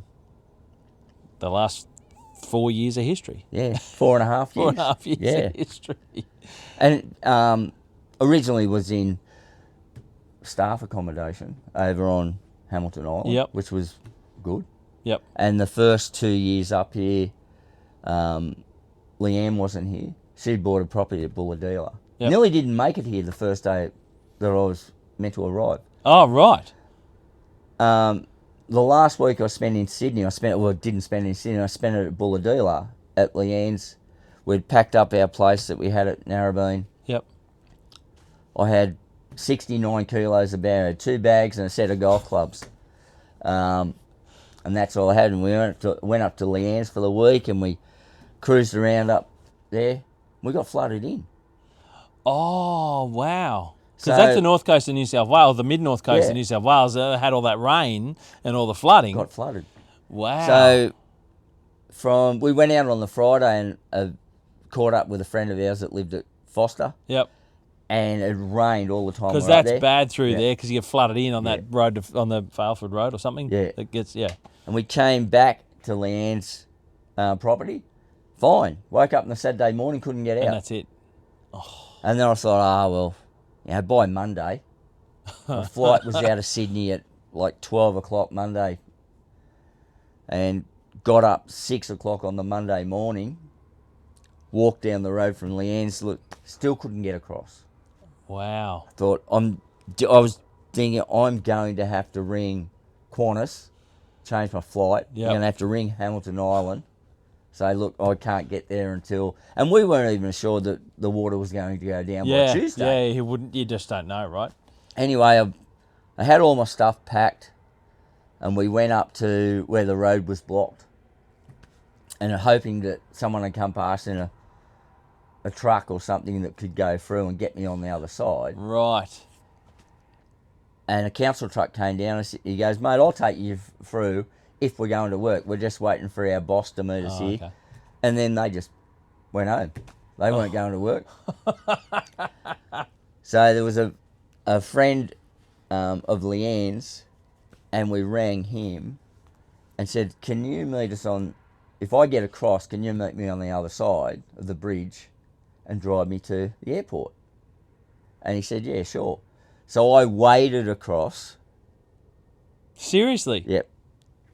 Waist deep in my sluggos. Across the bridge. One bag at a time. Wow. Waded across, dropped it over to Russell, came back, got the next bag, waded back across, come back. Seriously? 3 trips. Got in Russell's car, and Russell thought he was taking me to Newcastle. Oh, but you were going to Sydney Airport. To Sydney. And Russell, such a country bumpkin, I thought he's just going to lose it once he gets into Mascot. Yeah. So I rang a friend, and who I knew wasn't working because of the rain, and said, "Mate, can you meet us at the end of the freeway at Warunga?" Oh, yeah. Yep. So all Russell had to do was drop me at Easy. Warunga And then do a turn back U-turn and go back. straight back up the M1. And then, yeah, he drove me. Wow. Drove me to the airport. I just Far made out. it, just in time for the flight. Dead set. Wading through floodwater. Leanne's Scaring got you. it was Leanne put it on my farewell.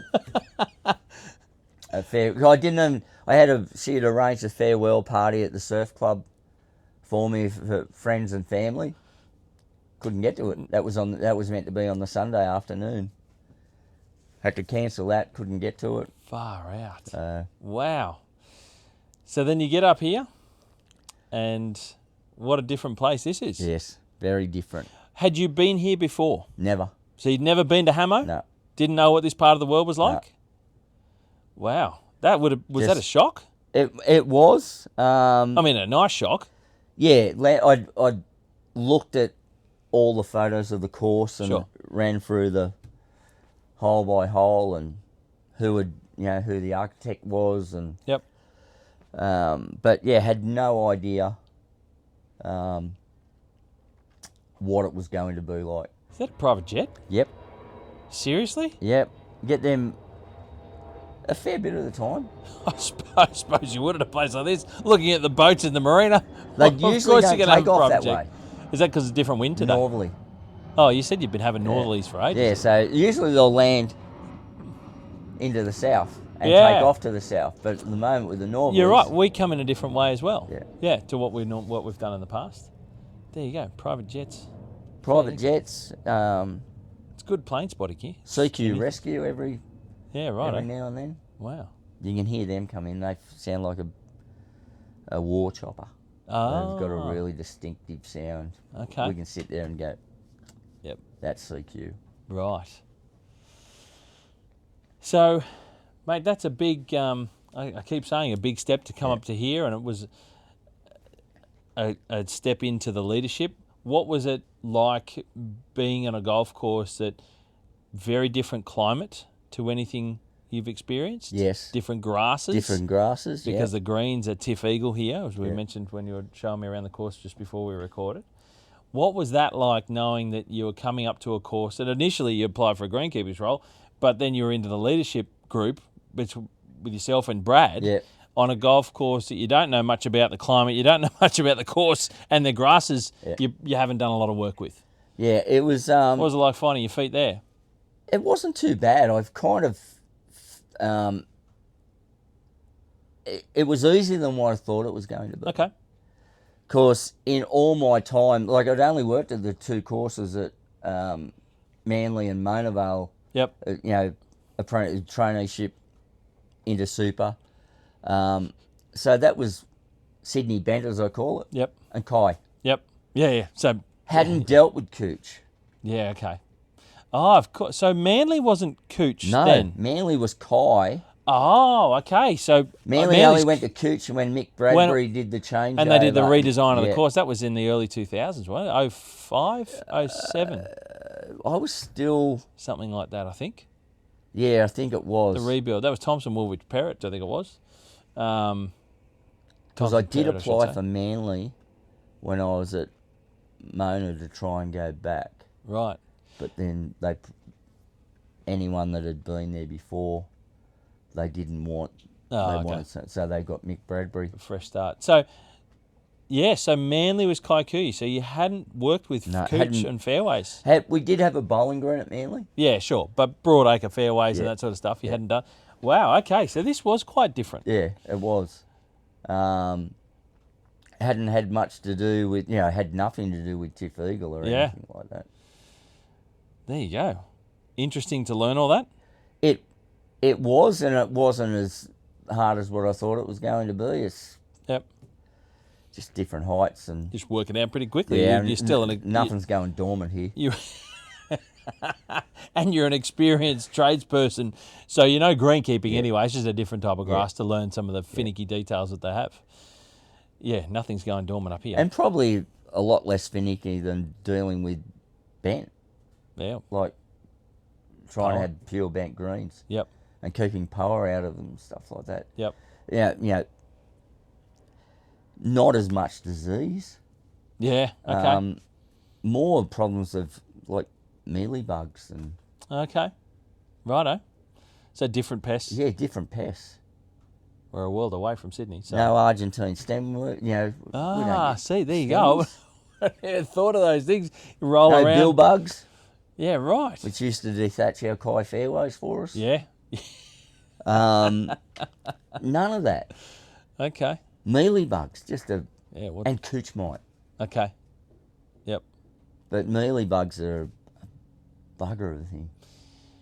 Are they getting worse?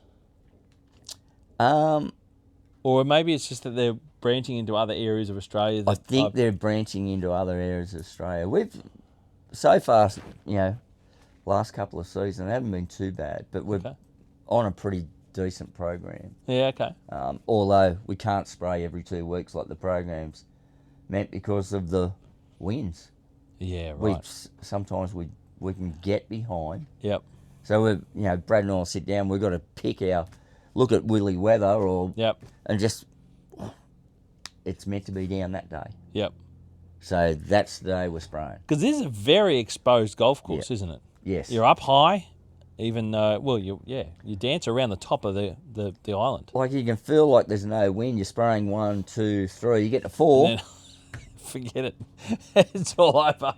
And then once you get to the top of the hill, 11, 12, and then you get out on 14, 15. And then you get out at 14, 15 down the south. But you can get to 15 and be on the 15th green, don't feel any wind. Oh, really? Because it's predominantly the winds from the south. Here. Yep.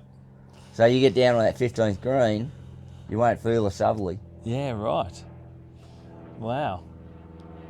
It's a very unique site, and Brad and I explored a lot of that and some of its construction history and building the golf course here, and you've shown me around today. So in terms of, some of the... Let's talk about right now. So thank you for sharing your career, mate, because that's an extensive career, and congratulations on it. It's quite a long career in a few different fields, and to get to this point of a place to work at this point of your career, that's got to be amazing, right? Yeah. And the opportunities that are that exist in a place like this is incredible. Coming to the island this time, over to Dent, to see the golf course, to do this podcast here. Very interesting coming across. The first time I've noticed anything that looked extremely dry, and I actually said to you, and I said to Brad, that I thought you must have done some burning through the vegetation here, because coming across, I'm seeing red and browns through a lot of the where there's canopy on some of the vegetation on that side of the island that you come across, so you can see from the boat. Looked like a burn. Looked like there'd been some sort of burns done over here, fire management, whatever. And you were saying how dry it's been lately. A very dry winter. Very dry winter. Unusually so. Yeah. And you've never seen that, you or Brad? I haven't seen the brush burn either. Yeah, as you said, Brad hasn't either. The brush box wilting the way they are. And as you notice coming across on the ferry, you look up on the landscape and you've got just that brown red tinge all through. It's very obvious. I mean, maybe it's very obvious to me more than others, but it was the first thing I saw. And I was like, I've never seen that before. I wonder what's going on. I didn't pick, because I don't know what's been going on up here with the weather, I didn't pick that it was so dry that the vegetation that's never been touched here when the golf course was built, that's just what's been growing on this island, has turned that way to dry out. Some of even the casuarinas. Yeah, casuarinas are dried out. I'd seen were drying out as well, which I found quite unusual. So there's an element to the golf course in its appearance at the moment, which shows in the fairways you've got a bit of dry patch, but we know they've got shallow soils and how difficult it is to build a course on this site. Tell us some of the challenges being so dry, what that's meant for you, what's it been like, because the greens are great. Greens and tees are good at the moment. We do have a good water supply. Yep. With a 250 meg dam, which will see us through to the wet season. Yep. So wet season to wet season, the end of one to the start of another, provided you get a good one. Once we get it, if we get a good one. Yep. And we had a late wet season this season. Like I think it was the first week of February. We had 30 inches of rain. 30 inches? Yeah, in the first week. Wow. We had 36 inches of rain in Feb, and we had 30 inches in the first week. That's 3 feet. Yep. Nearly a metre of rain. Yep. Wow, this place is unbelievable. Fair income. And since September, we've had nothing really worth recording. We had 28 mil of rain in September and it hasn't rained Since. Except for this morning when I Yeah, decided to come 21. across. 21 mil of rain last night and it'll freshen the place up. That's incredible. So next to nothing. And that shows because now the temperatures are up, Yeah. but that wet season isn't here yet to give you the rainfall that would help a golf course at this time of the year traditionally. So we're in middle of November, essentially, doing the podcast. So you've had the best part of, 8 weeks of no rain. Yeah, 8 weeks of no rain and just constant northerlies. 30-degree days and dry air. Yeah. That hurts a course's appearance. It does. Doesn't affect the quality of the golf course you're going to play on, because we mentioned the greens and tees are great. They look great out there, and I'll share some of the photos as well. But the other parts of the course that normally don't ebb and flow as much in appearance because they're couch, they are this season. Yeah, they are more so than any other season since I've been up here. Yep. But it doesn't affect the play. It's just aesthetics. But The visual appearance of it is just the views don't change. No, the views don't change. It's really I call it a 50-50 golf course. You're here for 50% of it's the golf, and the other 50% is just staring at all the wallpaper that's around you while you're on top of this island. It's incredible. Absolutely amazing. So it's been a hard work. The wet season brings its challenges in a different way, I imagine? Yeah, more so in regards to it washes out all the bunkers, so the boys are constantly pushing bunkers up. When when you get those serious rain, it rains, and you're not doing it. You can't mow anything, and you're not out here. Not like we're at Manly, where you don't work in the rain. When it's raining here, it's a waterfall, essentially. So it makes it hard to repair in between. But it lifts the golf course up for the rest of the season. It replenishes your water supply. It does a lot of other things, doesn't it? Yes, it does. It fills us back up to capacity and freshens all the native grasses and everything up. It's a very rocky island, isn't it? Yeah. And so I guess in the time that you've been here and the time that I've been, well, even Brad's been here the longest out of the, coming here and having worked and lived on the island here to work, for him to have not seen the vegetation do what it's doing at the moment says a lot. But it is a rocky landscape. It's very shallow in general in soils, and it's no doubt its water holding capacity in those soils. So that whilst the vegetation, I imagine, is suited and naturally grows quite well here, it's still very rocky. I find it remarkable that it does so well here, to be fair. Any type of vegetation is incredible. Yeah, it all it is a rock. I don't know how they ever ran cattle on it. Fair. So is that what they did beforehand? There used to be cattle, goats. So grazing of some type. Yeah. That just seems in the early days, strange. I don't know where. That's remarkable, isn't it? Down the barge ramp road, you can see a paddock fence. Oh, really? Yeah. I suppose they just run. It seems weird, but I remember reading something about most of not most, but there's a lot of islands here that they did that with. Certain islands had grazing on them, and There's they still used deer them on Hamilton Island. Is there really? There you go. I didn't know that. Still deer. Keith Williams put deer on. Did he? That's a story in itself. Yeah. Camo. Remarkable. Yeah, I was walking to the gym one afternoon. I'm going, what's that? I'm looking through the trees on the way to the gym down near Reefview. Oh, yeah. Deer. Really? And I've seen another one doing the Passage View walk. I didn't know that about the deer. There you go. Unreal. What are some of the things you like about working on this course, mate? Because it is spectacular in a lot of senses, but what's... To me, it's... this will sound so... I don't think I've worked a day in the last 4.5 years because I don't see it as work. That's pretty special to be able to say that. Yeah. It's to me, it's not... It's like going out and looking over my backyard. Well, kind of is, effectively. But I don't see it as work. Like, as I've said, Brad is an awesome boss.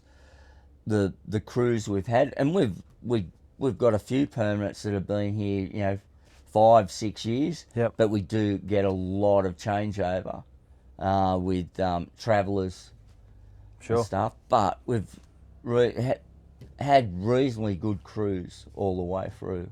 And we've had guys go on. We had one Scottish guy that was here, went back home, worked at St Andrews for the seasonal work. Wow. And then ended up at Millbrook. Oh, really? In New Zealand? Yeah. Wow. So he's just doing the seasons. We've got another guy that was here. He's back in Scotland at the moment, but he went to worked in Europe at the Netherlands, I think, at a golf course. Fair dinkum. There where it never got dark. He did. Wow. And he did a stint in New Zealand too. I think he did his stint at Cape Kidnappers. Oh, okay. And that's, it's going to be hard to leave here when the time comes. When the time comes. Sure. I can see why. But my plan, or the goal for me before I retire, would be to do a 6-month seasonal stint at St Andrews. Yeah, wow. That'd be the way to cap it off. Yeah, I could do that and then I'll round it off at that. Yep. Unreal. To have this place as part of your career, did you ever see yourself one day working at a place like this? Like you got into greenkeeping early. Did you see yourself moving off the beaches for greenkeeping ever? Did you see yourself ever being at a resort course like this? Did you ever have those aspirations? I wanted to be a super, but I didn't want to move. I always liked the Northern Beaches, born and bred there. So that Mona Vale gig was a good thing. I could have been at Mollymook if I was lucky enough to get that. Yep. But once again, on the coast. Yeah. So I couldn't see myself working away from the coast sort of thing. Well, you're out in it. Yeah. This isn't on the coast. Yeah, so right? coming it's up amazing. here, it's a holiday venue. It's a championship golf course. Yeah, because it's held events. We were talking about it's held the Queensland PGA a few times. That was before you. Yeah, that was before But me, it has held that. It's had that calibre of golf here on the island, which is pretty impressive for this golf course. It's a challenging course. I talk about how many of those golf holes beat me in the head every time I played them. But it's a spectacular golf course. You can't not come to this part of the world, I think. It's like going to maybe Tasmania and playing Barn Bugle or something. You can't go there and not play that. And there you go. Can we touch on, if you don't mind, you've just recently travelled. You've been to Tasmania. You saw some golf down there. Yep. What was it like experiencing some of that? You'd not been there before, is that right? I'd been to Tasmania before, but not back in 1992. Okay. So Leanne hadn't been there before, so holiday in Tassie and have a good look around. Yep. And I wanted to see Barn Bugle. I wanted to play Barn Bugle. Yep. I've got a pretty impressive list of golf courses in the top 100 around the world that I'm trying to continue with. And I've been lucky enough to play Pine Valley, Cypress, Wingfoot, Shinnecock, Olympic. Are you serious? Yeah. You kept that to yourself? And then playing the old course. Wow. Carnoustie, Turnberry, Troon, Royal Dornoch, North Berwick, Kingsbarn. Okay. I've had, and when I go through the list of the top 100, I think at the moment I'm up to 15 courses in that top 100 of the world. Wow. That's incredible. And that, I got one regatta, I knocked back Marion. Oh, okay. So in 1997, I did the US Open. Oh, did you? Course prep. So Gary Dempsey, who was the super at New South Wales. Yep. Myself, Gary Smith, who was at Bonnie Doon, and Bruce Kemp, who owned Maxwell and Kemp. Yep. We were invited to Congressional Golf Club in 1997 by Paul Latshaw. Oh, wow. Because Gary Smith had worked with Paul Latshaw before. So got an official invite from Paul to come and work at the US Open. So I sold that to the committee rather than going to the conference that year. Ah, Mona Vale's committee okay. paid for my way to go to Far out. the US. And on that trip, we made it like a Mackenzie-based sort of Oh, trip. okay. Yeah, sure. So we played, Gary Dempsey got us onto Cyprus, Pine Valley, Wow. Wow. Paso Tempo. Oh, you played Passatempo as well. That's awesome. Isn't that the last course that he did before Yes. he passed away? I'm pretty sure. Yeah. And Mackenzie, his that is, house yeah. is still on the Yeah, it's on 6th fairway. Yeah, yeah. And you know, but not a lot of people. He did a lot of that work with Marion Holland. Yeah, I know. And it's only now being spoken of a lot more. Yeah, that they're starting to talk about the fact that Marion Hollands did work on that as part of that. She worked a Mackenzie. lot on Cyprus. Oh, okay, really? Yeah. There you go. I didn't know that. Mackenzie wanted the 16th to be a par 4. And she said, no way, par 3. Straight across there. Yeah, right. So when you see the yeah, layout of the grass and the fairways, yeah. there is that bailout on the... So you would have hit across a smaller ravine than to hit in. Oh, okay. But she actually took the tee across to where it was, or suggested. Yeah, right. Wow. And that trip was 97, so I'd just been through that troubled time at Mona Vale with the committee. Okay. And I remember walking up the 18th fairway the day we played it, and Gary Dempsey said, mate, think about this. Only 0.25% of the people that you'll ever be answerable to will get to do what you've just done. Yeah. And I went, yep. So I've been blessed with what I've been able to play. That's unbelievable. And experience, and that's, wow. And from the 97 US Open at Congressional, which Ernie Els won, the three of us, because Gary Smith he left we spent a lot of time with a guy called Mark Machard, who at the time was the super at Pebble Beach. Oh, wow. And he got on really well with us. He was kind of more Aussie than any other American I've ever met. Yep. And he goes, you guys have to come back in 2000 and do the Centenary Open at Pebble. Oh, of course, you have to come back. So the invite stood. But in the meantime, before the 2000 Open, Mark had moved on to Shinnecock. Oh, okay. But we still had the invite to work at the Open because it was a Latshaw. Paul Latshaw is like the godfather of greenkeepers. I've heard. In the States. Yep. So yeah, we went to Pebble in 2000 and worked at Pebble for the week. And it was myself, Gary Dempsey, Mark Parker. Oh, okay. Yep. And Brucey Kemp. Fair dinkum. And I remember the first morning of the Open, of the Monday. We got there on the Sunday, got our staff uniforms and our accommodation. And 4 o'clock the next morning, we're standing around at the shed drinking black coffee and eating glazed donuts, because that's an American breakfast. Mike O'Keefe has talked about that before, yeah. Yep. And guy stands up on a chair in the middle of the shed and he starts going, I'd like to thank you all for... I'm going, sounds like Clint Eastwood. And it was Clint Eastwood. What, actually was Clint Eastwood? It was Clint Eastwood, because Clint Eastwood and Nicholas Owned all bought the Pebble Beach. Yeah, I knew that. That was actually him. It was Clint Eastwood thanking us for turning up. Seriously? Yeah, standing on a chair in the middle of the... No way. That's amazing. I had to double take. So I'd go ahead, make my course. That is unbelievable.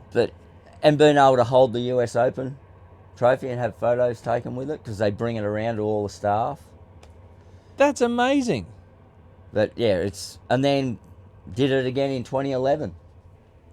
I remember in 97, our jobs was rolling greens.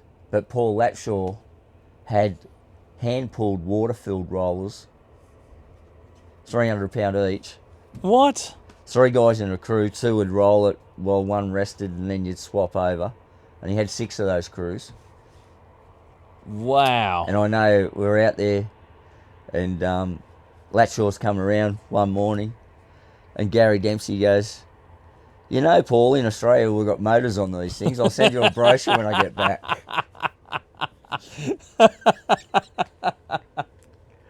But dear. when we did that first trip in '97, we played all the golf first. We flew into LA and we worked our way. We played Olympic and Paso Tempo and worked our way up to San Fran, and then flew across to Washington. Okay. And we pulled into the airport accommodation at San Fran on the night before we were leaving, and we had no idea what we were going to be doing as jobs. Yep. And I was rooming with Gary Dempsey at the time, and I said, "I'm going for a shower." And he goes, "No worries, I'll make a coffee." And I said, "I wonder what we'll be doing." And he goes, "I don't give a stuff what we're doing as long as we're not mowing fairways." And I went, "Why?" He goes, "Have a look at this." They had a hole-by-hole telecast of the Open. Mm. Paul Latshaw had cross-mowed fairways with 30-inch walk-behinds. What? Walk-behinds? 30-inch Jacobson walk-behinds. So he had 6 5-man crews. Yeah. And they'd been burning these lines in for months. Oh, my Lord. So they knew each morning where they started. And one guy would start at the start, another guy would be like 50 metres up, another guy. Yeah. And they'd cross-mow with a trailer either side to drop their clippings in. And the aerial shot was just these cross-mowed lines straight up the fairway. That is unbelievable. That's a different Only ballgame, did it because he could. Because you can. He had the numbers Yep. with staff and volunteers. You've got people coming in from everywhere, so you got no shortage of labour. And the Wednesday of the practice round, the USGA came in and said, "Paul, they're complaining about the rain," because US Open rough's usually 8 inches high. Yep. And they said, "Paul, we'd like you to give the rough a cut." And Paul said, "Yeah, no worries." He took the blades off the rough mowers and sent the rough mowers out in the morning with no blades. And the USGA came in and said, "Thanks, mate, they appreciate it." Oh, dear, that's gold. Hadn't taken a blade of grass off the thing. Nothing like a good placebo. Oh. And Clinton was the president then. Oh, okay. So, and US Open, final day is always Father's Day in the States. Okay. And his daughter had bought, or managed, I don't think she bought them, got tickets to go to the Open on Father's Day. That morning, 3 identical cavalcades entered through 3 different entrances at Congressional. Really? So no one knew where he was. Knew which one was. Yep. What. And he was in a bulletproof booth at the back of the 16th green. And I've never seen greens roll. Like, undulations and speed were just ridiculous. How pros putt on greens at that pace with those undulations and make a living out of it is just ridiculous. What do you reckon they were running at? What do you think? You probably don't know, but what do you think? I think they were about 13, 14 feet. Yeah, but wow. But on slopes that are wild. That's incredible, mate. Great experiences. Yeah, through a long career that you've had, and you've done a whole world of things. Yeah, mate. It's been great to chat with you, Scott. I really appreciate you coming on the podcast to talk about your career at length. I'm going to ask you one parting question, as I like to do, and You're probably one of the most experienced people that I've had on, with the longest career that I've had on the podcast so far, mate. So if I can ask you, there's lots of people, lots of young people that listen to this, and they've just heard what you've got out of it, and it sounds like you've got a lot out of the industry. Is there any advice you can give to young people that are coming into the industry now, that are apprentices, maybe just finished their time? Anything that they can do to help their own careers? Anything advice you can pass on? Be patient. Don't be in a hurry to be a super straight away. Learn as much as you can off who you're working under. I've been fortunate the way my career went, that I had so many good superintendents that came to me. I didn't have to go and chase them. But I have found, even as a super, there was a lot of young kids that came straight out of their time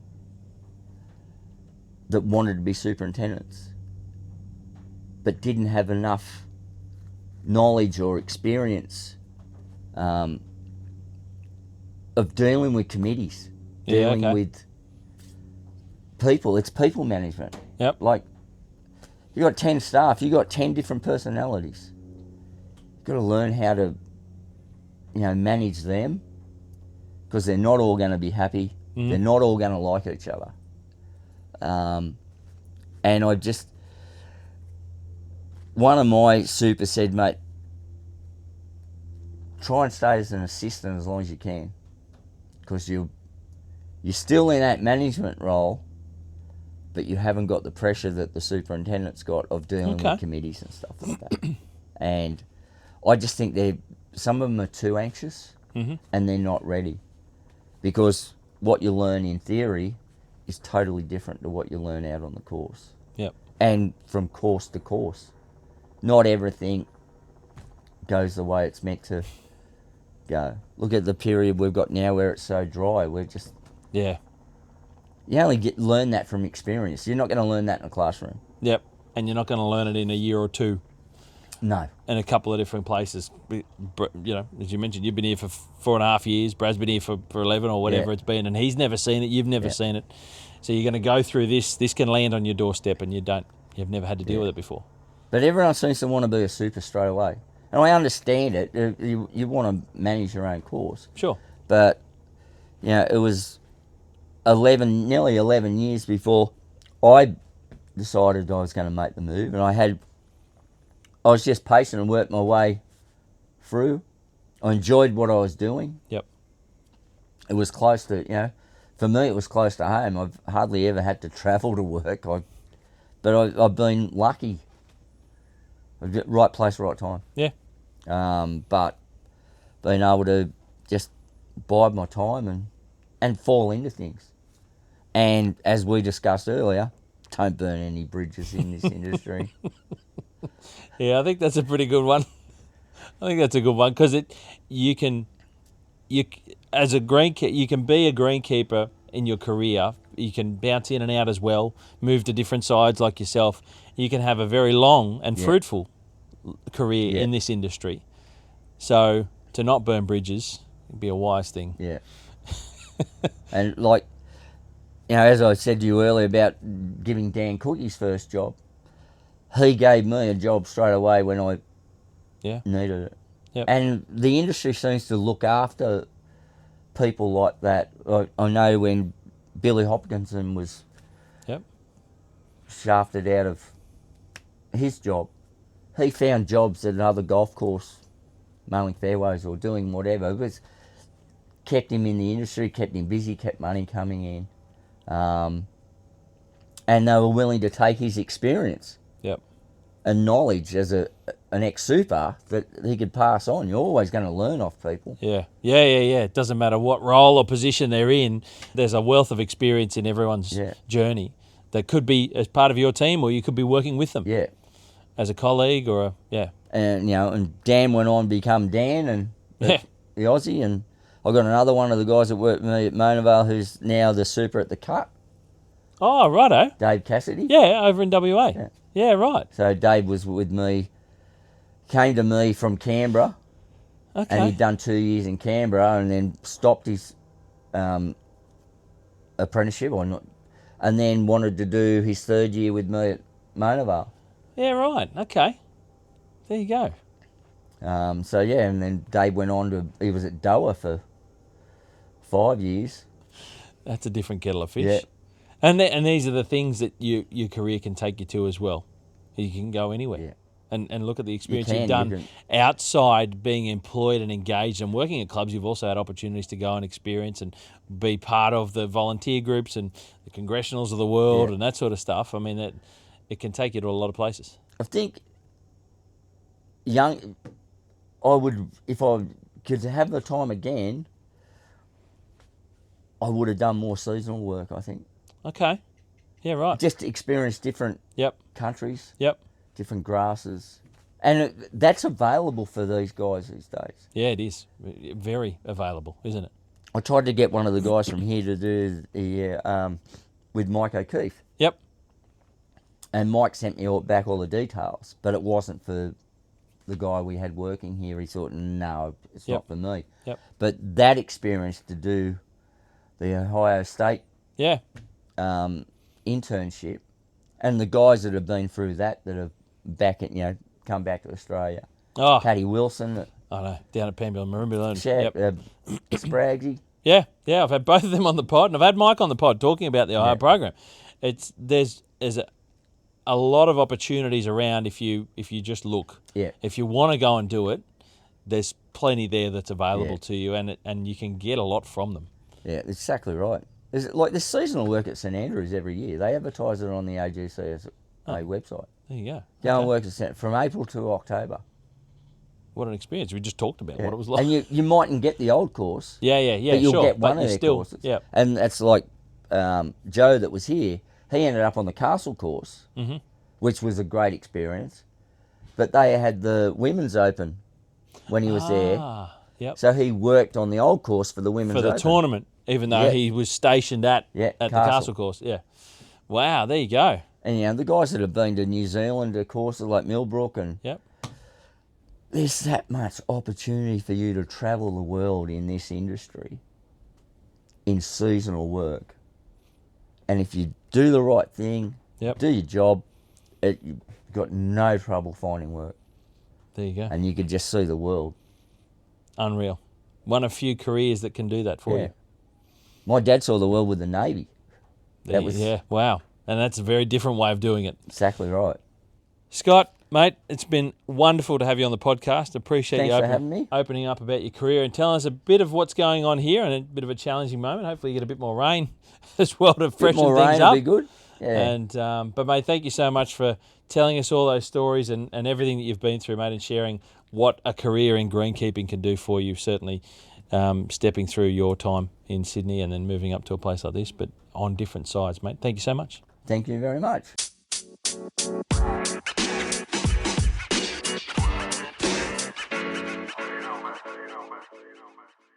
Well, there you have it.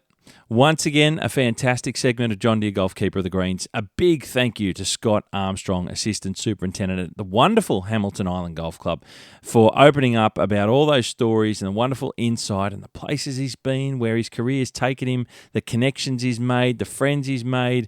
What a journey, what an incredible greenkeeping career Scott has had, and just talking to him about the places that he's been.